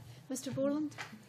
Yeah, I think that's right. It's a very difficult question to answer, particularly as we're dealing, neither side can agree on even on the most basic fundamentals of the debate. But it will be interesting to see if it's something that comes out when we start to dig into this a little bit more with the members over the summer. You don't know what your members' preferred option is either? At the moment, we haven't asked them. Right. Mr. Mackay? I don't think any of us have actually polled in the same way that you're suggesting. When at least 3 of our organisations who are here were asked that same question last November, was it? I'm trying to remember when we were in by a House of Lords committee when they were up in Glasgow. We all gave the answer that our preferred option would have been sterling. Then again, when playing poker, if you can see that all of the aces have already dropped, it's a bit strange to actually call somebody's bluff that they might have aces in their hand. So the world has moved on from that point, is my point. And I think we would have to be looking at the situation as it came out as to what our preferred option was. There's a big difference between sterling as it appeared at the time when we were asked the question a year or so ago and the situation politically as it is just now, as to what the basis on which one was using sterling was. But as I say, it's a matter of record from that time. In the event of a yes vote, the following day, will your organisations all be arguing for a sterling zone? The following day, we'll all go to our work and try and make the economy work just the same. Yeah. Whatever it is that the politicians have done to us in the meantime, that's what we do. Yeah, but Crawford Beveridge from the Fiscal Commission, when he gave evidence to us a few weeks ago, said that everything will change and after the vote. That at the moment it's all about politics, but after the vote things will change. So, in terms of you representing your members after a yes vote, will you be arguing for a currency zone, a sterling currency zone? Yeah, I mean, you make the point that it's all political, and of course it is. I think it's hard to speculate on attitudes that follow a yes vote if that happens. I noticed that there was reference made to comments that the Governor of the Bank of England had made about everybody's views will change kind of thing. I think there will be quite a rapid realignment, if you like, of opinion, but I think a lot of that will be alignment in the UK, realignment, and people thinking quite rapidly on behalf of the rest of the UK, excluding Scotland. And that's a different way of looking at things. And we've seen, there's been recent one or two, the Standard & Poor's recently issued a document about Scottish independence, and in it, and Crawford Beveridge actually echoed this point in an interview I saw on Newsnight. The point was made there that it might actually be quite a good thing if the largest banks moved away, because it would remove one of the kind of, sort of potential difficulties of having a banking system that was disproportionately large. And I thought that illustrated quite well how once you move your mind into considering things on a wholly separate basis, as two separate sovereign states, then I think you do reach some different policy conclusions. However, I go back to the point I made earlier in terms of the currency and thinking ahead to that situation. I think to talk of the currency as a kind of, I suppose the question really would be, would you think sterling was the right currency under any circumstances? And the answer to that question can only be, well, it depends on the circumstances. And I think that's probably where I would have to leave it at the moment. I'd like to ask a question of Mr. Clark. You talked about the survey that you have done. Tax came out as the issue of greatest concern to your members. Now, I think most businesses can agree on is that the tax system at the moment is far too complex and inefficient. And I know that the Office of Tax Simplification in 2010 found that there were over 1,000 separate exemptions in the UK. It's been suggested by the Fiscal Commission and the Institute of Fiscal Studies that independence would offer Scotland the opportunity to create a much more streamlined and simple tax system for both businesses and individuals. Is that something that you would support? I think we would support a more streamlined and simplified tax system. Independence could provide that. Equally, it could be provided within the existing structures within the UK. But the overall objective of a simplified tax system is something we would support. In terms of our members' preferences, they did rank the taxes in terms of their importance to them, and number one was business rates, which is already within the Scottish Parliament's control. Number two was income tax, which will become increasingly within the Scottish Parliament's control. And number three was corporation tax, which is currently still with Westminster. So I think there's questions there, both in the event of independence and in the event of a no vote. Mr. Borland? Yes. I think sorry, you were... Would you support a more simplified tax system in the event of independence? Yes, not a difficult question. Yes, obviously, simplifying the tax system is something we've been calling for a long, long time. We're delighted that the work that the OTS has been doing. Anything that would make that easier would be, of course, welcome. For our members, the two most time-consuming taxes are VAT and PAYE. Now, of course, aspects of PAYE are going to be, in regards to what happens on 18th September, are going to be coming to Scotland anyway, so it'll be interesting to see how that operates. But anything we can do to fold taxes into each other to reform some of the more arcane taxes has got to be welcome. Again, whether or not an independent Scotland is essential for that, or whether or not we can do that within the UK, is a matter for debate. My last question is really just a follow-up from Mr Mackay in terms of his earlier comments about the postal service. Do you agree with the National Audit Office that the UK taxpayer got a very poor deal as a result of the way the UK government sold off the Royal Mail? Like most things, it's quite hard to reduce... Topic, but if you want to give an opinion, It's Mr quite Mackay, hard you're to welcome. reduce things like that to a yes and a no, whatever one's ideological view. My own view is that, it's a personal view, is that Royal Mail required to be privatised. It couldn't survive without it. Getting there was a long process. It involved quite a lot of commitments on the part of the UK government as well as the company itself. For myself, I think it was sold short. That said, the ability for the company to now be able to trade without coming back for more to UK government will, I think, be an enormous benefit into the future. But you do agree it was sold too cheaply? It depends whether you want to cut the several sentences that I just gave you down to a soundbite. The answer I gave you is the answer I gave you. Okay. Thank you very much. It's been a very long session and we've run over time, but we have covered a lot of ground. I'm very grateful to you for coming along this morning. We'll now have a short suspension to allow a changeover.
Right, if we can reconvene, can I welcome our second panel this morning, starting on my left, Stephen Boyd, Assistant Secretary, Scottish Trades Union Congress, Professor Mike Danson, Professor of Enterprise Policy at Heriot University, and Robin McAlpin, Director of Jimmy Reid Foundation.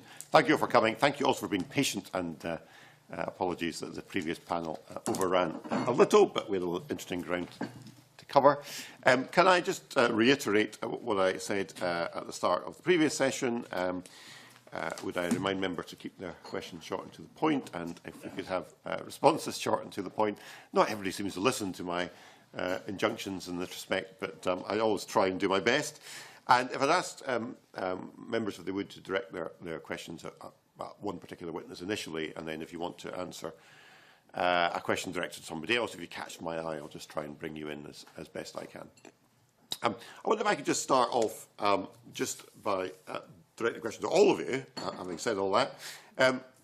Reading the written submissions, the one from STUC and the joint submission from yourself, Professor Danson and Jimmy Reid Foundation, I noticed there was quite a lot of common ground between them in terms of a desire to refocus the economy and, in particular, look at greater emphasis on manufacturing. And I think there was a recognition in the STUC submission that there's now a lot of talk from government about this now needs to happen, a recognition. And really, I suppose my question is, given this is an inquiry looking at Scotland's constitutional future, do we need to change our constitutional framework in order for that rebalancing to happen, or is this more about using the powers rather than actually changing the balance of powers between different governments? I'll maybe start with Stephen Boyd and then just work my way along. Yeah, I mean, it's a very good question. I think we would certainly argue that more can be done under any constitutional scenario to achieve rebalancing. I think the more pertinent question is, would additional powers help us to achieve that rebalancing more quickly and more effectively than perhaps otherwise might be the case? I think if you look, I mean, one of our concerns that we highlight in the paper is the white paper has lots of very positive things to say, both about manufacturing and the role of industrial policy in general. Our concern would be that some of the things we believe would have to change to make industrial policy more effective, to rebalance manufacturing share in the economy, aren't even mentioned in the white paper. And to that, I would talk about certainly structural reform with the financial sector. It was spoken about briefly in answer to a couple of the questions, I think, in the first session. Corporate governance reform. I think the incentivisation effects of taxation of high earners. I think in general how we start to provide patient-committed capital to growing manufacturing companies in Scotland in ways that haven't been the case up until now. As I say, I think these can be at least to a certain extent addressed now, and there have been some activities, the current Scottish Government, for instance the Scottish Investment Bank, etc. But would more powers, more taxation powers allow us to do more in that regard? I think they probably would, but the point I would really want to reiterate is if we want to be more effective in doing this kind of stuff, we need to talk about things that are not currently on the agenda. Structural reform of finance and corporate governance being right at the top of the list. Benson?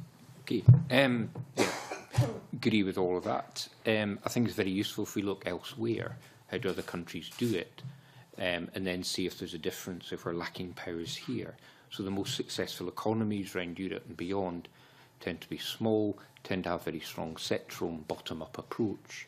They tend to have much more worker involvement, they're more innovative, higher wage and so forth. Now, a lot of the components and the essential elements of those economies and those sectors elsewhere are lacking in the UK, and I can't see them being on the agenda at all. So I agree with everything that's just been said, but to take us forward to restructure the Scottish economy requires changes that go beyond what we can do just within Scotland, within the devolved settlement.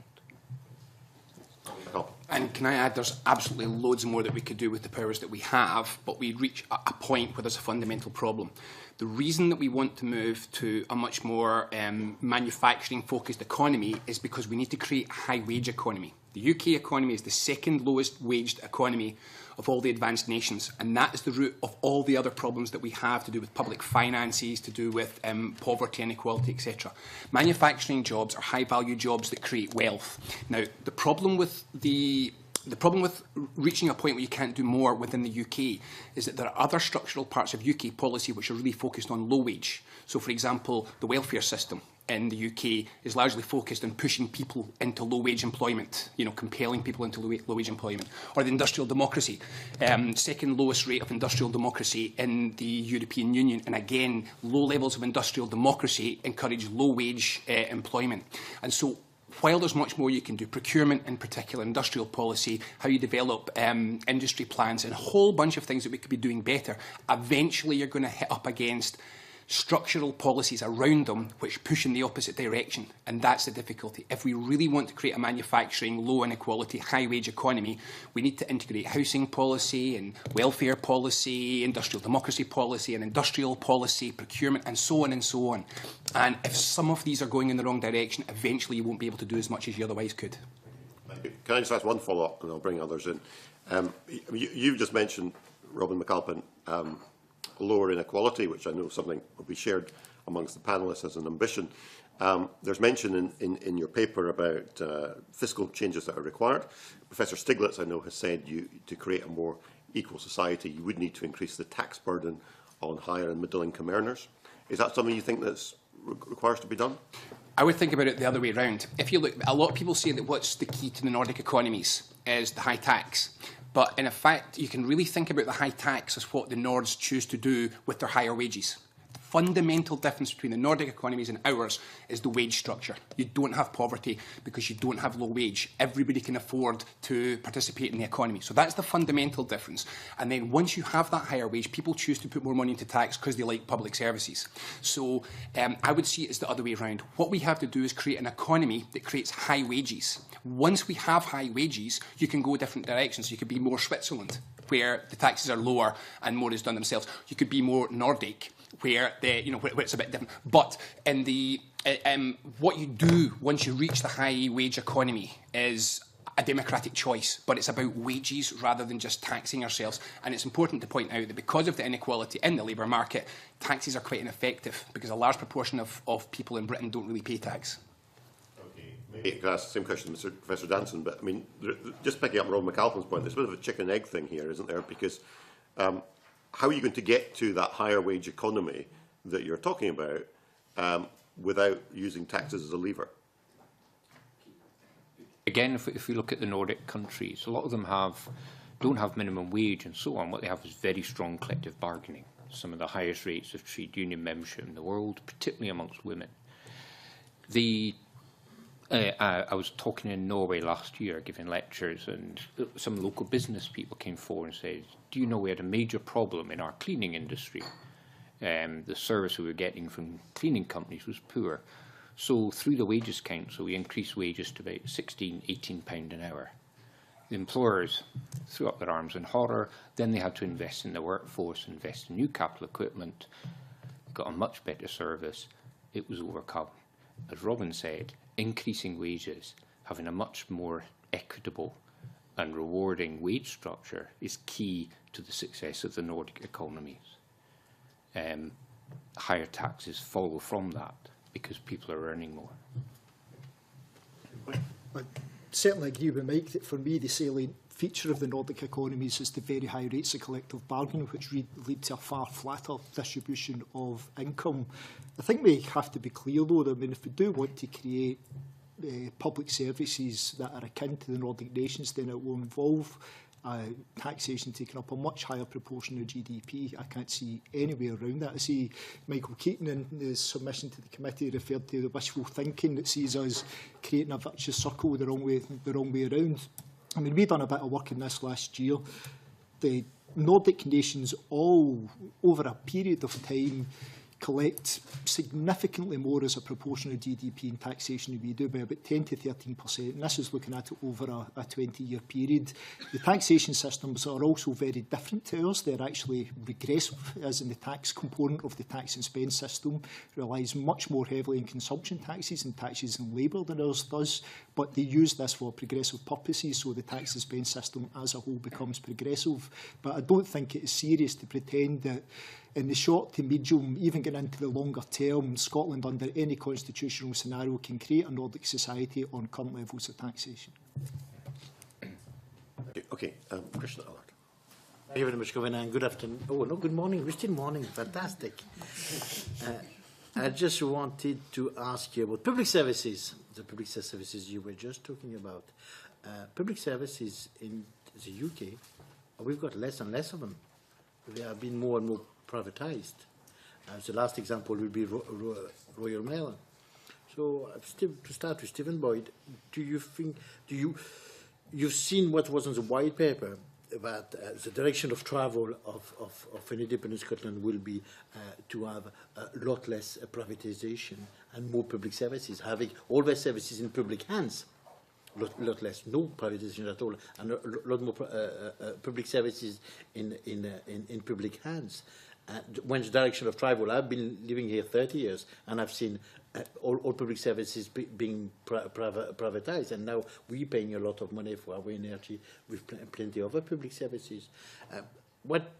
What's your views on this? Do you think that there is too diverse direction of travels, or do you think that we could have, if we vote no, a possibility to return to what we had, public services in public hands?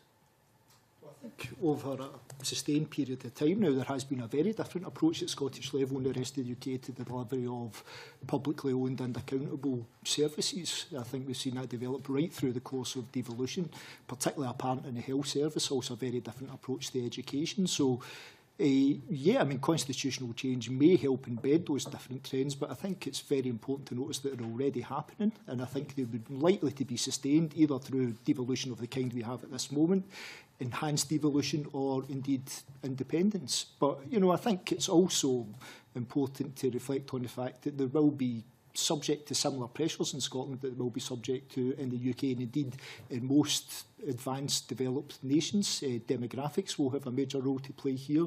I think certainly in the short and medium term there will be significant public spending pressures, so there will be pressures in Scotland to privatise, etc. I think these have been resisted to date and probably will continue to be resisted, but the pressures will remain. Councillor Magdalene want to say something about it? I think one of the key words there is what that Stephen used was accountability. And accountability is a key part of successful and efficient public services. The other thing is to stress or emphasise the stress that will come under public sector spending over the next few years. And again, is that possible to continue with the public service provision we have in Scotland with a shrinking budget? It's highly questionable. So I think there will be increasing tensions within a devolved settlement, and increasing tensions even with the proposed changes coming down the line. Same question, Mr. McAlpine. Do you think there will be a pressure after a no vote to comply with this level of privatisation that we see in Westminster? Well, I mean, the UK saw a period of 35 years in which there was greater nationalisation, greater collective. And that was 35 years ago. We've now had 35 years, and during that period there's only been one consistent course, which is more and more privatisation. We have gone 35 years in the opposite direction of what we did for the 35 years after the First World War. And one of the key things, the Second World War, and one of the key things which we have to be aware of when we think about collective ownership, it's not only about service provision, it's a key economic tool. So let's think about the ownership of energy. If we allow the current model of energy development to continue, we will have a situation where large multinational corporations buy cheap, comparatively inexpensive infrastructure from overseas manufacturers, install it here and export the profits. Now, that creates very few jobs comparatively.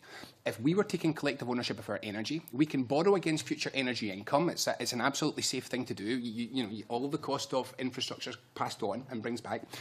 We could control that ourselves. We could choose to manufacture and install all of the infrastructure for this domestically. We could create tens of thousands of jobs by using collective ownership of core services, not only as a service provision tool, but as an economic development tool. And so if you think about the capacity, we've got a paper which suggests a fairly quick 5,000 jobs could be created simply in developing energy storage capacity in Scotland by Scotland. This is the real opportunity if we think about collective ownerships of various parts of the economy. A much more mixed and a much more diverse economy by economy size, by economy type, by ownership. That's the key here. And part of that is about collective ownership of industries which can be used more effectively collectively than simply by contracting private companies. Richard Baker.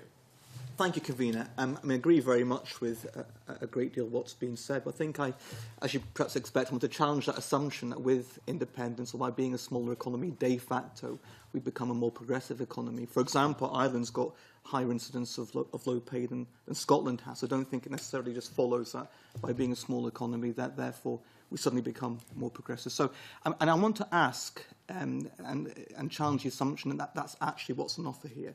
Because my fear is that a lot's been talked about a Scandinavian style economy approach to taxation, but at the same time having a low tax approach in important areas. And as you know, one of the key proposals in the white papers is to cut corporation tax by up to 3%. So how does that square with the proposal to have more investment in public services, as Professor Danson said, and to have higher wages, and actually do not open up the possibility there of a race to the bottom of taxation? Well, can I say first of all that the corporation tax cut's not a good proposal. The 3 pence off corporation tax. What that encourages is the kind of corporation which is low margins and likes 3% cut. So that largely is low wage corporations that benefit from that. High value, high productivity companies are looking for other things if they want to be attracted into an economy.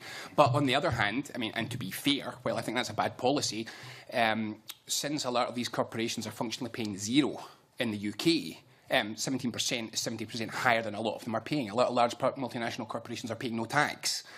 We've seen, again, that the transfer pricing means that already we have functionally incredibly low rates of corporation tax for large businesses in this country, which in itself is not a good thing. So I don't think it's a good policy, and I think it's largely predicated on a model which says if you cut tax, you'll get more jobs.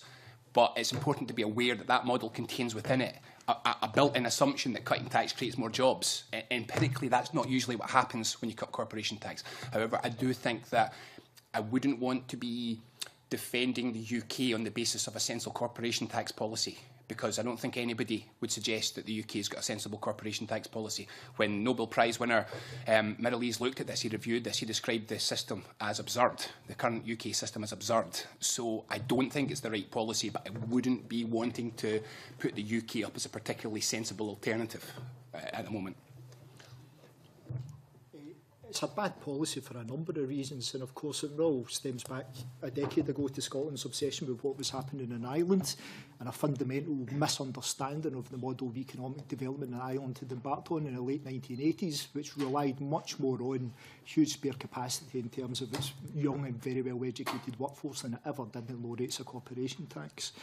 I think, what is, as far as I understand it, what's been on offer is Scotland will pay 3% less than what companies are paying elsewhere. So I'm not sure, except Robin's proposition that companies are going to arrive here to pay 3% less of, or sorry, to be paying a proportion of what they're not paying elsewhere. I think you have to assume that the corporation tax framework would be roughly the same in both jurisdictions. I think your wider question was about, is it possible to reconcile the social objectives that are contained in the white paper with some of the economic objectives?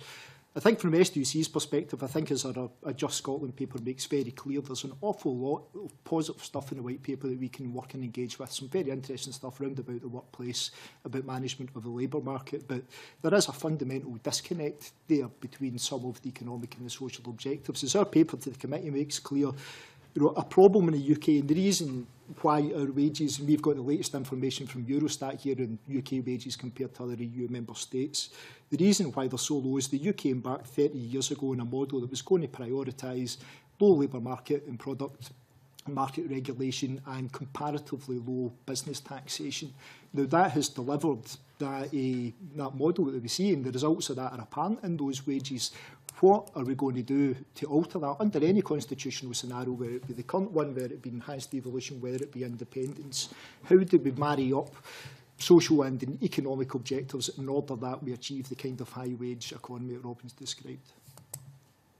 I want to return to another area where, I would see a danger of there being a race to the bottom from my perspective, and that is on the issues of regulation, particularly in terms of terms and conditions and protection in employment.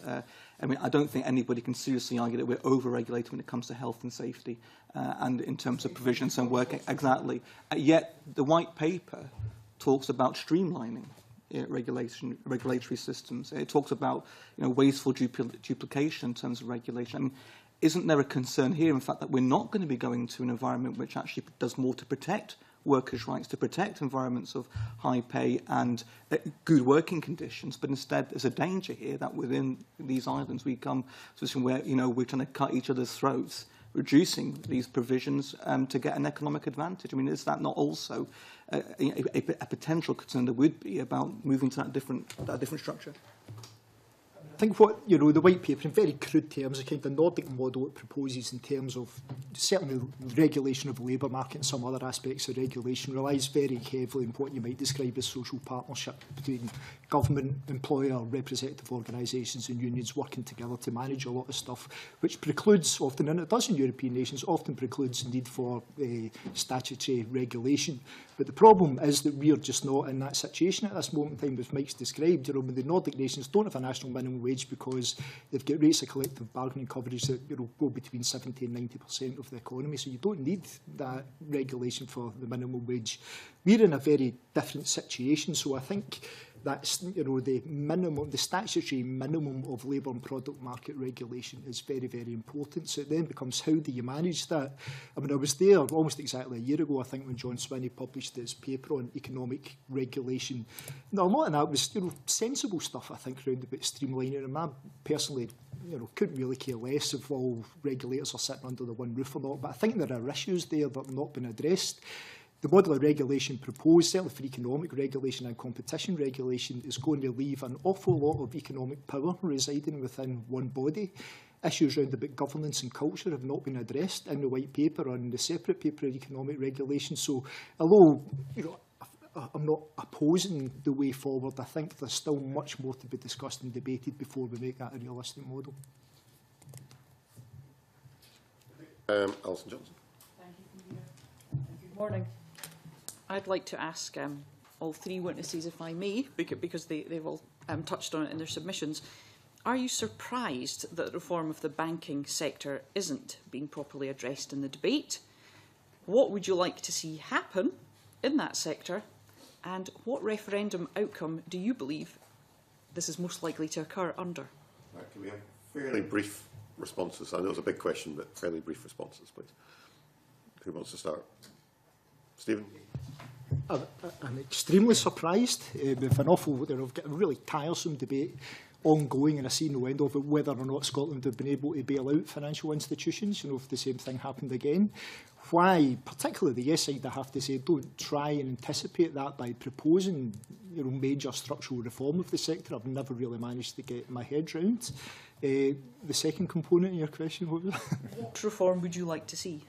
I would like to see too big to fail, too big to manage, too big to prosecute financial institutions removed from our economy. I think you have to break them up. I don't think that necessarily leads to the kind of more competitive banking sector that's been described by a couple of the earlier panel members. I think retail banking in the UK has got a long history of treating the retail customer and the small business customer as a milk cow. I think asymmetries of information, lack of transparency in charging structures means that it just hasn't acted as a competitive sector. So even if we've got a lot more players in that sector, it will still have to be much more tightly regulated. I would like to see some kind of public investment bank. I think all the best performing economies across the world at this moment in time recognise that the private sector doesn't provide the kind of patient committed capital to growing companies I talked about earlier, and that is a job better done by the private sector. And to answer the last part of your question, I don't see, there's nothing has led me in anything I've heard over the past 5 years to think that this kind of reform is likely under any constitutional scenario, I'm afraid to say. Okay, thank you.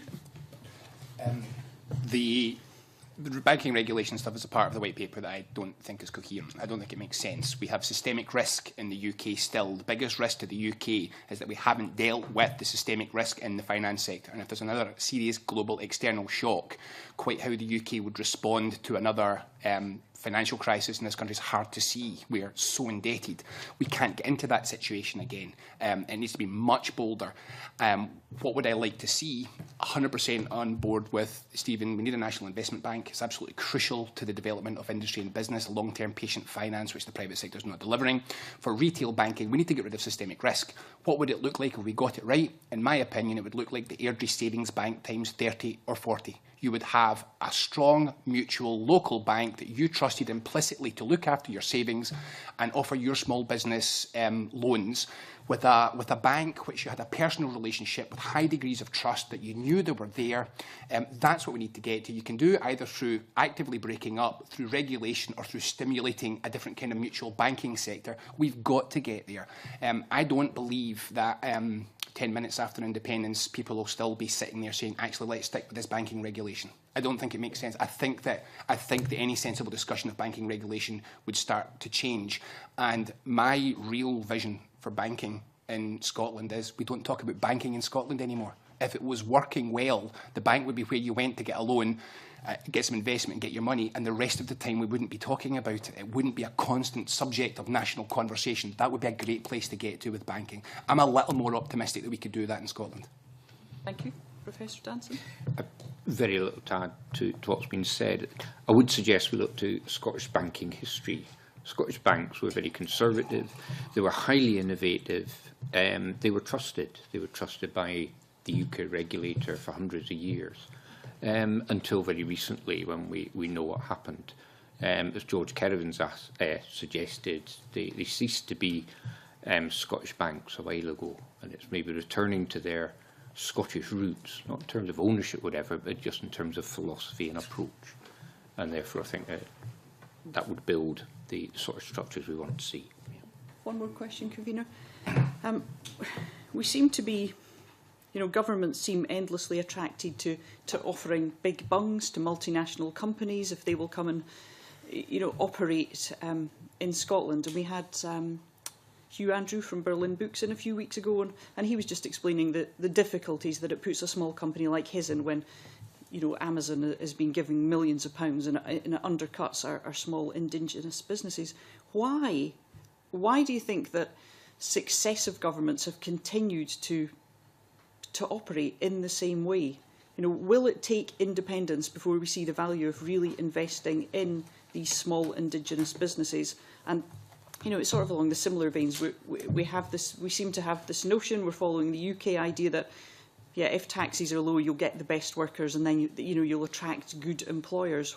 Why do we continually seem to be attracted to those models instead of looking at what we have in Scotland and investing properly in it? Can I say it's a mystery to me?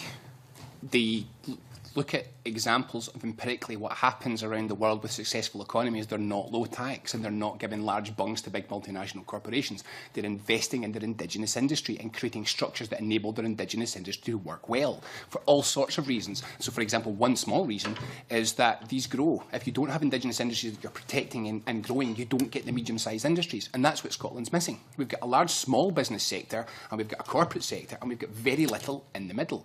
And it doesn't make any obvious sense. The way that I've been kind of phrasing this is, first of all, the UK political orthodoxy in the UK is that we don't intervene in the economy, but we do. Everything that you do intervenes, and it tends to favour one side or another. And so, for example, Hugh did some work with us on procurement. If you put big contracts out, it favours big players. If you put small contracts out, it favours small players. And the ideology which has emphasised only competition as a route to economic development isn't worked. It's visibly not worked. And what we have to think about is, rather than saying that all we want to do is facilitate global trade, we have to recognise that for an awful lot of people, their lives rely on local trade. So my local garage and my local shops, they're not really in competition. You know, I live in a fairly small town. This idea that it's a large competition between all, but they need investment in them as indigenous industries, which are part of a local economy, which, after all, create most of the jobs that people rely on and most of the local economies that people operate in. So, of course, Scotland should aim to be a great exporting nation, and it's absolutely essential that we are. We should be exporting things we make here. But we've got to balance that by saying local economies are really what sustain the quality of life for an enormous number of people. And by overly favouring global trade, we've lost a focus on the importance of local trade. And if we don't get that back, we won't be able to build domestic, strong Scottish economy. Yeah. Well, why do we give lots of money to inward investment? Partly it's because we had the destruction of the Scottish economy in the 1980s. Tens of thousands, hundreds of thousands of jobs disappeared very quickly. A quick way to replace them in some sorts was inward investment. That of itself wasn't a bad thing. It's more that under that economic regime we didn't support, as Robin said, indigenous companies in the way that other countries did, like Germany and so forth. So the problem isn't so much as focusing too much on inward investment, is that we didn't look at the rest of the economy, with the inevitable consequences over time. As we know, energy, banking and so on are dominated by very, very few multinational companies, some which are state-owned overseas. I've been reviewing a book proposal on Irish economic development, where we can learn a lot, in that they make the big difference there between GDP and GNP. And that the Irish economy, sometimes when it looks it's doing very well, actually a lot of the value has been sucked out of the country and profits and so on.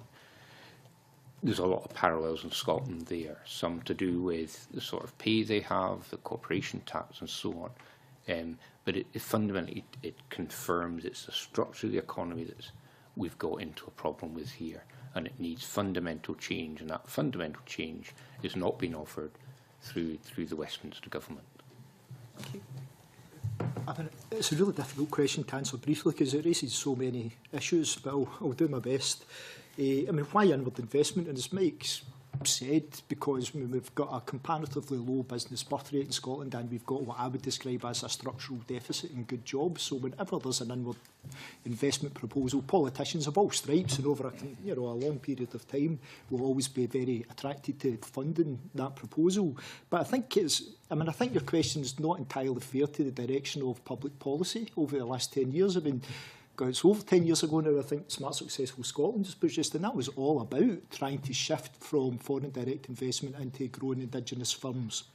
I think the policy of the current administration and its predecessor were very much key sector demand-led approaches, which again is about growing indigenous industries, but it's just tremendously difficult, and it becomes even more difficult when the global economy, which of course remains the main determinant of success in Scotland and elsewhere, tanks like it has done over the last few years. I mean, how you identify those small businesses have got the capacity and willingness to grow and are going to make a real difference to innovation, to employment, in the end, to gross national income, it's very difficult. I think there's a lot of people already out there in the Scottish economy trying to do exactly that. I think our expectations collectively of what these people and their agencies are ultimately able to deliver is probably often quite unrealistic. Thank you, Convener. Okay, thank you. Joan McCall. Oh, thank you very much, Convener. My question is about childcare, and I hope the Convener won't mind me making the observation that it's a bit disappointing that neither of our panels today has had a female member on it. Yesterday, the Education Committee, which I sit on, was having a similar inquiry into Scotland's future, and we were discussing childcare, and the entire panel was female, which I think is wrong as well, because childcare is an issue that affects us all as parents. So now that I've got that out of the way, I'd like to ask our all-male panel about childcare. As you know, the Scottish Government is committed to transforming childcare with independence. What, in your view, is the benefit to the economy of a transformational change in childcare? Okay. Yeah, start.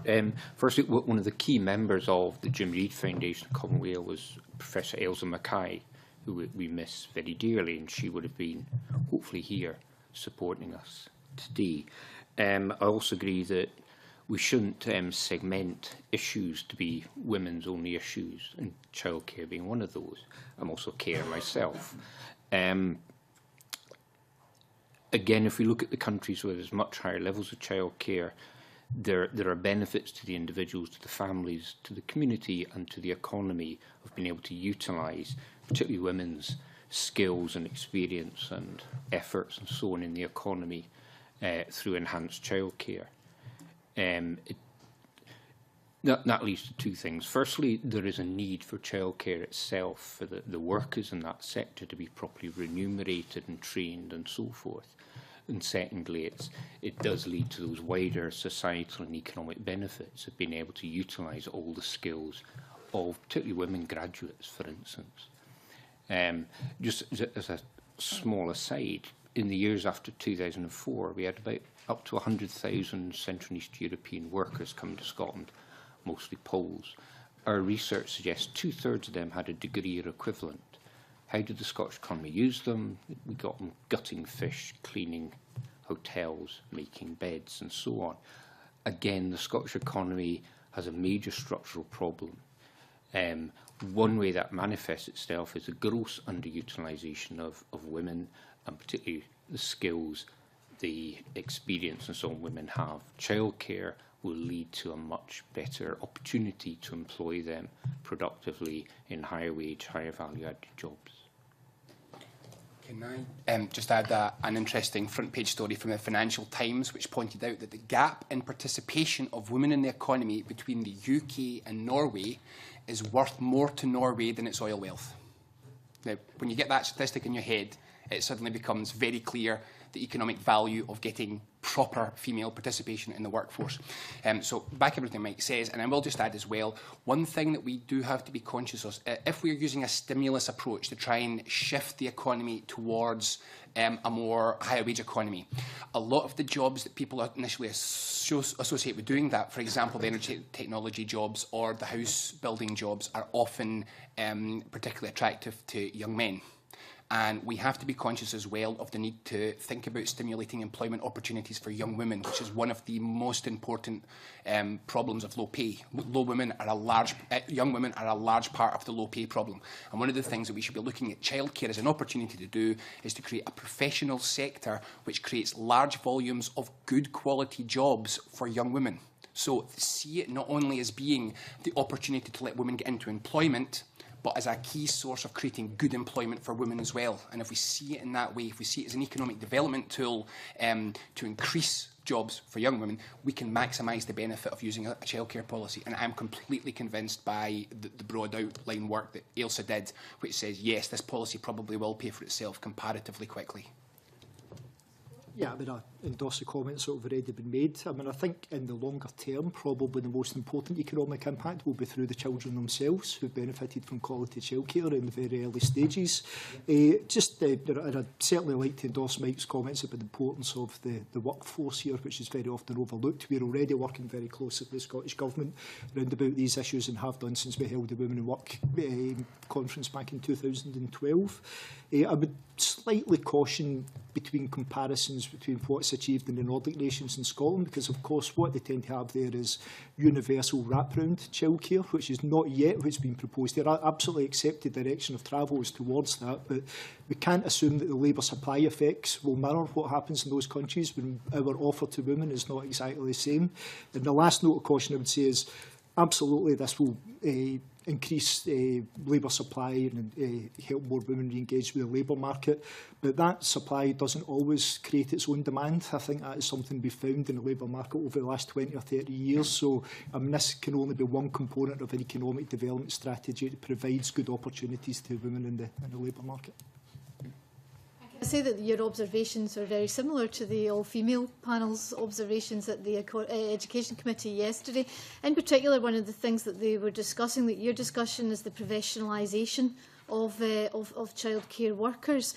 And it's notable that Cathy Nutt-Brown, who was asked to review the workforce requirements and educational requirements of the workforce in the UK has expressed their extreme disappointment that the UK government hasn't taken up her suggestions of increasing the professional qualifications of the childcare workforce. Would you say that the panel yesterday agreed that the childcare workforce in Scotland was more highly qualified than in the UK? Would you say that the direction of travel in the UK and Scotland is different? Would you agree with that in terms of the childcare? Perhaps answer that by saying I'm no expert in childcare policy from south of the border, so I'm not sure I can quite compare. But one of the things which is, again, the more successful European economies, they invest in increased skills and capacity at every level in their economy. Now, this is one of the things that the UK has not been good at. If you look at Nordic economies, again, they tend to look sector by sector and say, how can increased skills improve the productivity and the innovation in this sector? Now, industrial democracy is crucial to that. A different attitude to training is crucial to that. They work much shorter hours than we do, which gives people much more capacity to invest in skills. But this is not just about childcare. If you look at a 30-year period, what's happened in a lot of the Nordic economies compared to the same sector in the UK is that they have become higher skilled and more innovative. They become more specialist, more productive, whereas we've tended to take the lower wage economy of this is sort of working with the low wage, not particularly high skilled jobs we've had, so why bother? And I mean, I think in our submissions, what we're really saying, the joint submission we put in, what we're really saying is we need to start taking a sector by sector approach and saying the fact that something works sort of okay just now is not enough. We have to invest in our labour market, in our skills, and we have to put much more emphasis on the innovation that creates higher productivity in childcare, but in almost all sectors of the economy. I think the Allender series of papers about 10 years ago and numerous other reports have said early years intervention has been neglected. That's how we change society, that's how we improve the lots of many families across Scotland and a lot of women and so on. So much more focus on childcare in early years and professionalisation of childcare staff and so on is an essential part of that. And again, I don't know enough about what's going on down south to make a comparison. Yeah, I mean, again, I endorse the previous comments. I think Robin's right that often we, train to the exact requirements of the job at this moment in time, and that is a problem. In Scotland at this moment in time, and we do a lot of the sectoral skills work that Robin's calling for, and all the Scottish Government's key sectors are developing skills investment plans at this moment in time. I've been heavily involved in the energy one, a very impressive bit of work. Even in less glamorous sectors like textiles, similar bits of work going on that are very positive. The problem is, and this highlights a wider problem with the key sector-led approach, is it kind of ignores those very important sectors in the economy where most people work. I mean, two classic examples would be social care, of which childcare is a part, and retail, and what is our plans for training people in those sectors? Do we just want them to train to do the minimum? Well, if you're a retail worker in Germany, you're training to be a manager, whether or not ultimately you become a manager or not. So we have to raise the expectations and demands in that respect. Margaret McDougall's got a supplementary. I just want to say one thing, just for the record, for Ms McAlpin's benefit, we do try very hard to produce a gender balance on the committee witnesses. Sometimes it's just not possible. Sadly, this is one of today's been a very bad example. I completely take your point, and we do try to deal with that. I just wanted to pick up, Professor Danson, one point you made a moment ago about Eastern European workers coming in. I think it's absolutely right to say, they're highly skilled, highly educated, doing jobs way below their pay level. But wasn't the problem, though, in the period of economic expansion in the early 2000s, there were lots of jobs available in food processing, in agriculture, in hospitality that nobody else would do. It was quite complex. Quite a lot of those jobs were new jobs, interestingly. There weren't barriers to the workers coming in. There were questions about the sort of skills that were going to be given, the progression, for Scots workers going in into those sectors. There was questions about training, progression and so forth. What we saw then happened elsewhere in the UK, happened elsewhere in Ireland, but happened also in many other countries right around the world. There were major changes in the labour process, how how agricultural goods were being processed and so on. So what we saw manifested here was part of a global phenomenon of change, and how the supply and demand of the labour market worked out was quite complex. But it did raise questions over the minimum wage and so forth. Slightly off topic. I just thought it was an interesting comment. Margaret, we do have a supplementary on childcare. Thank you. Yes, I mean, we were talking about childcare and how that benefits women in the workplace. I mean, how would you increase female participation in company boards, for example? I mean, childcare may be a little aspect of that, but it's not the only barrier of women getting into company boards. Could you perhaps give a response to that, please? If I start and the others can come in. I was involved in doing volunteering strategy for Scotland a few years ago, and one aspect of that became very clear is a lot of people who were disadvantaged in the labour market also didn't volunteer. If you ask a lot, why don't you volunteer? We don't have time. Go beyond that, because I was never asked. A lot of women are more than capable of sitting on boards, sitting on other committees, but they don't put themselves forward, they're not asked. So one strategy would be to promote the idea. We all sit on various committees of various sorts. It could quite easily be any of our colleagues who are not male.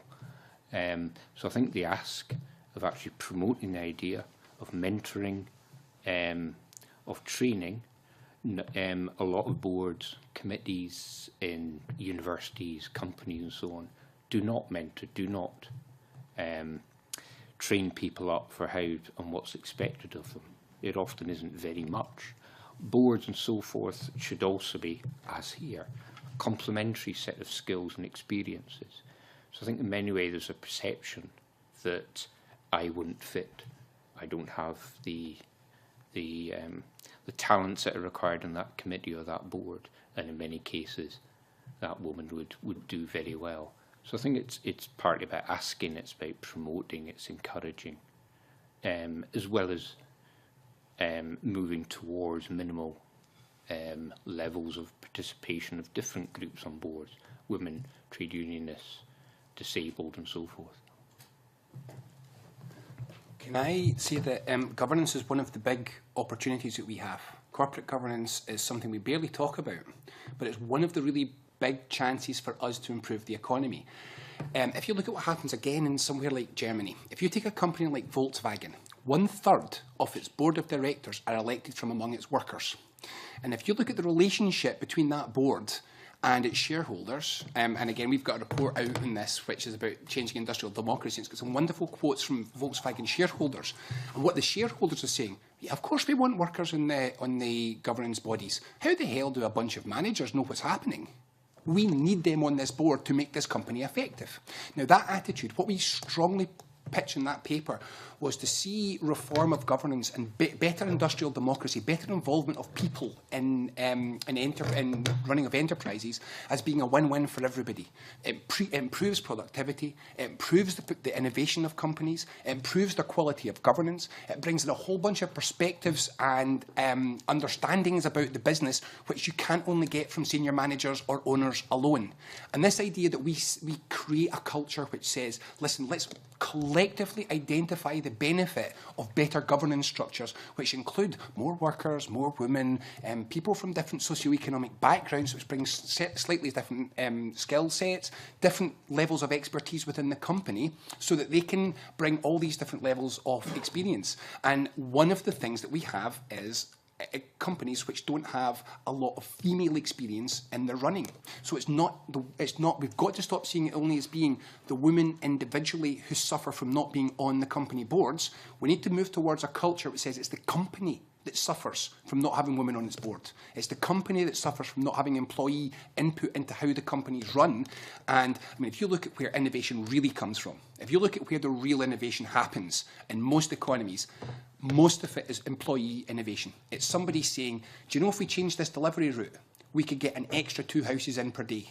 It's not in a laboratory. It's employees saying, this is how Day to day, we can improve this business, and the problem is we don't have a governance structure that captures that. In this country, too often, an employee with a good idea is on a minimum wage contract and 0 hours and goes home and doesn't bring that expertise to governance. If we can see governance as being one of the great opportunities for improving the quality of our economy, it will help women to get into boards as well as employees and others. Very quickly, 3 points. I mean, I think regards specifically women on boards, I find it difficult to see by a regulatory response in the first instance. I think it's very possible that could be a short-term regulatory response. If you're creating quotas, it will help establish a pool of well-known and respected women board members, and I think that will become self-generating, so I don't think it necessarily has to rest in the statute books forevermore. Regarding private corporate governance, I mean, I'm supportive of the kind of reforms Robin's talking about. I think it's very important that we see them within the wider system, and if the wider system doesn't change, then you're not going to create through those specific mechanisms a system like such as they have in Germany. If that company has been driven towards providing high returns over short timescales, then it still be what they actually achieve will be muted. Regarding public corporate governance, I mean, one of my very long-standing hobby horses is the sorry fact that our institutions of economic development in Scotland do not reflect those people that the institutions are there to assist, which are the citizens of Scotland. They've drawn their membership from a very narrow strata of society, and I think that's unacceptable. I think it ignores and doesn't benefit from those vast amount of skills and experience that people from Civic Scotland can bring to those boards.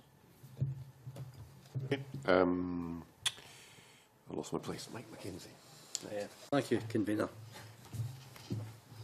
Most folk, I think, would agree that inequality has grown across the UK over the last 30 years. And given what Ian McMillan said in the earlier panel today, that he discerns a shift to the right of the political centre of gravity at UK level, how realistic do you think it is to assume that we could tackle inequality without constitutional change? I'd start with that one as well. Greater equality, high wage economy, better public service, this whole range of things which float around what people say they want, and people do say they want, because if you look at what people in economies say that they want, is that sort of more connected society, that kind of more connected economy. It's not a one thing, it's a philosophical thing. If you have an underlying political philosophy which is conflict driven, if there's two people, you put them in a room, whoever comes out alive must be the best. I mean, that's the underlying principle of a lot of UK policy making is about. It's only about competition and only the winner has anything to bring. If you do that and you allow that to continue, you will end up inevitably in a situation where bigger people win and get bigger and win and get bigger, and the loser gets smaller and smaller. So we have to, if we're going to stick with a purely competitive system, which says the only thing that we do is identify who won and back them, then we'll keep going in that route. If we have a political system which says, no, there's a mutual approach to this, sometimes what you have to do is recognise that both sides, both participants, big and small, have things to bring to the economy, and we have to find ways to mutually bring out both their interests and enable these things to happen. Without that sort of approach, I doubt we'll ever really tackle inequality. But there are hard specifics that we need to do, and there's no way that we could talk over it here because it's not one thing. But I say again, industrial democracy, reform of welfare, an industrial policy to change the structure of the economy, universal public services is absolutely crucial. All of these things are a pattern which create greater equality. I mean, it's absolutely fascinating what you're saying. However, you're not answering the question. The question is, how likely do you think it's going to be possible to tackle inequality under the current constitutional settlement? It could be done, in theory.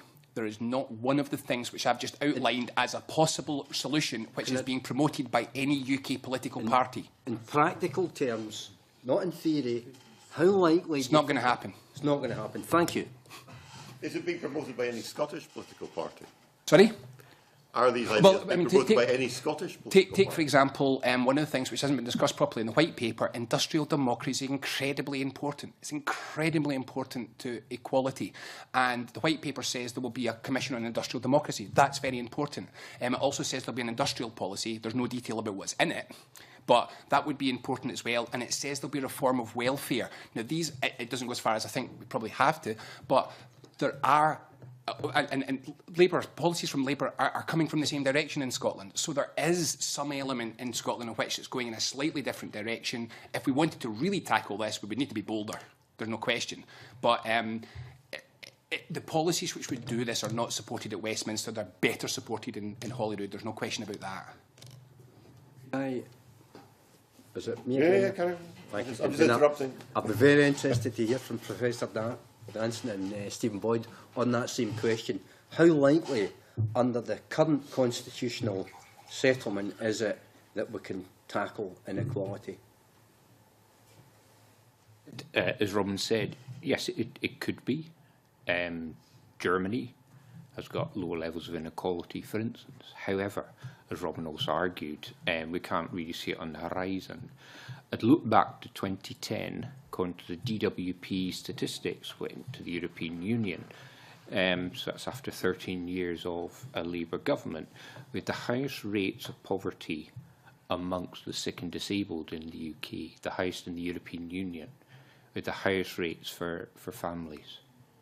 Those are pretty damning suggestions or confirmation that we can't really expect Westminster to change the path of direction of neoliberal economics, which we've suffered from the last 25, 30 years. Whether, as the Chair asked, is there parties in Scotland who would argue differently, or would it be different under independence? I would very much hope it would, but I don't see it.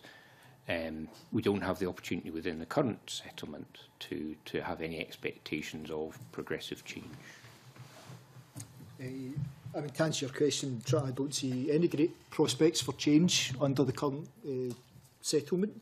I'm not entirely relaxed about that change being forthcoming under other constitutional settlements. I mean, I think we all talk about inequality these days. The quality of the debate is really, really poor. I mean, for instance, you started by saying inequality has risen over the last 30 years. I mean, the trajectory of inequality in Britain is very interesting, actually. It took a really steep rise in the 1980s, and it's kind of wobbled along, actually, for the last 30 years. Over that time, inequality has grown in every major advanced nation, and some of those nations we like to think of as much more equal, much more fair, have seen much more rapid increases in inequality. So we have to have a much more focused discussion about why, what is driving inequality? How can we tackle those drivers at each level of governance? And that debate is simply not happening at this moment in time. I mean, I would argue for, from the economics perspective, over the last 30 years, we've seen the two main drivers being skill-based technological change, greater payoff to those with higher skills, basically, and trade. Now, if that was the case, we should have seen inequality rise very, very equally right across the modern, advanced, developed nations. That's not happened. We've seen much greater increases in the US and the UK over a long period of time. And I think that leads us towards an explanation that's much more about norms and institutions than it is about global economic drivers. Then what are those norms and institutions? How do you begin to change them? Who is talking about changing these norms and institutions under enhanced devolution or under independence? I don't see that debate taking place. I hear an awful lot of lazy stuff about the UK being the fourth most unequal nation on earth. End of story. Well, actually, it's much more complex than that. If you take into account free delivery of public service, the UK falls down the table. Why does it? We need to be thinking in much more detail about this. Really welcome that I see you've got David Iser from Stirling University coming to give evidence to a future session. I mean, the work that him and David Comfort have done with David Bell in Stirling is the only serious work on inequality at a Scottish level that I've seen. And it's quite pessimistic about what might be achieved through some of the levers that we might turn to, such as taxation, etc. So, I mean, I think we all need to be, we must do what we can to develop a much more coherent, detailed debate and be much more forensic, I think, about, how we might change things for the better. And in a way, you've kind of partially anticipated my next question, because it's to ask, after a yes vote, I take it I'm getting two questions. After a yes vote, what scope do you think we would then have for tackling inequality, but also in terms of ensuring a more successful economy, given that I would hope you would share my opinion that these are not mutually incompatible aims?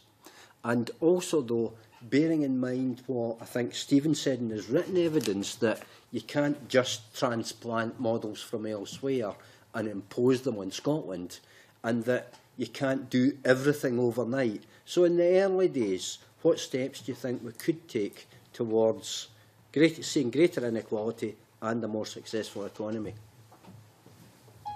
The sort of things I think that we should target early on would be, well, actually, let's answer the first part of that question, which is absolutely, we're not talking about photocopying the economy or the economic system in another country and trying to impose it in Scotland. That would be daft. It wouldn't work. But you can learn the lessons of what worked elsewhere. And in the question, could we become more equal? Then the question is, well, are there others who have done it better than us? And undoubtedly, that's the case. So what is it that they did better that has enabled that to happen? And again, there are a range of areas in which you would have action. We have to create better paid jobs. Only 1 in 5 jobs in the Scottish economy is paid between £25,000 and £35,000. 3 out of 5 jobs earn less than £25,000, and half of all the jobs in Scotland pay less than £21,000 a year. If we have that structure in the labour market, we can't have greater equality. We have to create an economy which creates more high-quality jobs, and that's an industrial policy. And personally, I would favour, in the very early days of independence, some really bold stimulus work on high-quality house building in the public rented sector, large volume of house building. That will create a lot of jobs quickly, and it's needed done for various things. The same with energy technologies. I'd like to see investment in domestic manufacture and renewable technology to create some of those jobs, and then again industrial democracy, welfare policy, universal public services, and a whole range of the other equalising policies, which is what other countries appear to have used to create greater economic equality. Any of the You said in particular about the early days of independence. I think in the early days, in the first few years, change the conversation, recognise we can't get major changes, and people to accept, and politicians, that the short-term analysis, the short-term expectations and so forth are not sufficient for changing our economy, restructuring it, change society for long-term improvement. So it's about, as Stephen said, changing the norms, the institutions, starting those conversations. We can have short-term Keynesian interventions, depending on negotiations over the currency and everything else.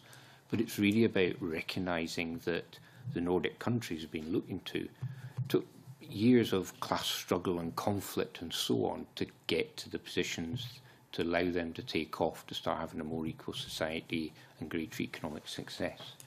So I think it's to lower expectations in the hope that the longer term we would get towards a better society.